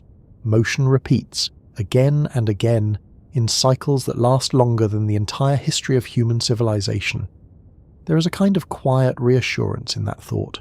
It reminds us that the universe is not only a place of sudden events, but also a place of long, gradual processes that unfold patiently, without urgency. If you imagine the night sky right now, wherever you are, most of the stars you see are part of systems that have existed for millions or billions of years. Planets may be circling many of them, worlds we have not yet discovered, each one following its own path, each one part of a story that is still unfolding. Some of those worlds may be calm and temperate. Others may be hot, dense, or shaped by forces that seem extreme to us. But all of them share something fundamental. They exist, they persist, and they move in rhythms that are remarkably stable over immense spans of time. Another thought that often arises at the end of a journey like this is how small a portion of the universe we have explored so far. Even with powerful telescopes, even with decades of observations, we have studied only a tiny fraction of the planets that must exist in our galaxy alone. There are hundreds of billions of stars in the Milky Way. If even a modest fraction of them host planets, the number of worlds is staggering. And among those worlds, there must be environments far stranger than any we have yet observed, places where conditions combine in ways we have not yet imagined. This is not a reason for uncertainty or unease. It is simply a reminder that discovery is still ongoing, that the map of the universe is still being drawn, and that the future of astronomy will likely bring surprises as fascinating as those we have already encountered. There is something deeply comforting in the idea that knowledge is not finished, that there are still questions to ask, still signals travelling through space that will one day reach our instruments, still patterns waiting to be recognised. In a way, the universe is always speaking. Light leaves distant stars and planets, crossing vast distances in silence, carrying with it information about temperatures, compositions, motions, and histories. By the time that light reaches us, the events that produced it are already part of the past, but the information remains, waiting to be interpreted. And so, astronomy becomes an act of listening, a patient, careful listening to faint signals from far away. It is not a hurried process. It cannot be. The distances are too great, the timescales too long. Everything unfolds slowly, deliberately, almost peacefully. Even the most violent events, supernovae, stellar collisions, eruptions of radiation, are brief compared to the long periods of quiet that follow them. Systems settle, orbits stabilize, temperatures equalize, matter finds new forms of balance. That balance is what allows planets to persist, even in places where their existence seems unlikely at first glance. Consider again the ancient rocky world TOI 561b, orbiting its star for billions of years, older than our own solar system, a silent witness to much of the galaxy's history. Or the hot glowing atmosphere of WASP 121b, where winds carry vaporized elements across a sky heated beyond anything we experience on Earth. Or the immense gravity shaping the orbit of WASP 18b, a planet that remains in place despite forces that seem almost overwhelming. Or the strange atmospheric cycles of WASP 76b, where temperature differences drive currents and condensation in ways that challenge our imagination. Each of these worlds is different, yet each is also part of the same larger story. The story of how matter and energy interact under the laws of physics, shaping structures that can endure for astonishing lengths of time. As the mind begins to drift back from these distant systems, it can be helpful to reflect on what this perspective means for us here on Earth. Not in a dramatic way, not as a comparison meant to diminish or elevate our own world, but simply as a reminder that we are part of a much larger cosmos. The air you breathe, the water you drink, the atoms in your body, all of them were formed in ancient stars, stars that lived and died long before the sun existed. The processes that shape distant planets are the same processes that shaped Earth, only under different conditions. In that sense, the universe is not something separate from us. It is the larger context in which we exist, the environment from which everything we know has emerged. Thinking about that can bring a quiet sense of connection, a feeling that the vastness of space is not empty or distant, but part of a continuous story that includes us. And perhaps that is the most gentle and lasting impression left by these strange worlds. Not that they are impossible, not that they are warnings, but that they are reminders of how wide the range of possibility truly is. The universe is not limited to what we are familiar with. It contains worlds of fire, worlds of metal, worlds older than our own, worlds orbiting the remnants of stars. And within that diversity, there is still order, still rhythm, still the steady passage of time. If you imagine those distant planets now continuing their orbits in the darkness, each one following a path defined by gravity and motion, there is a sense of calm in that image. Nothing is hurried, nothing is chaotic in the long term. Everything moves according to patterns that repeat over and over again, cycles that will continue long after we're gone. That sense of continuity can be soothing, especially at the end of a long day, when the mind is ready to slow down and rest. The universe does not rush. Stars take millions of years to form, billions of years to evolve. Galaxies drift and rotate over spans of time that stretch far beyond human history. Even light itself takes years or centuries to cross the distances between stars. In comparison, our own lives are brief, but they are also part of the same unfolding story, part of the same vast tapestry of matter and energy. And so, as this journey comes gently to a pause, you might imagine those distant worlds continuing their quiet motion, circling their stars, pulsing, glowing, drifting through the long, calm darkness of space. The signals from them are still travelling, even now, crossing the emptiness, carrying information, waiting to be received. And somewhere, perhaps years from now, another telescope will detect another faint pattern in the light of a distant star, another world that seems at first impossible, and the story will begin again, slowly, patiently, just as it always does.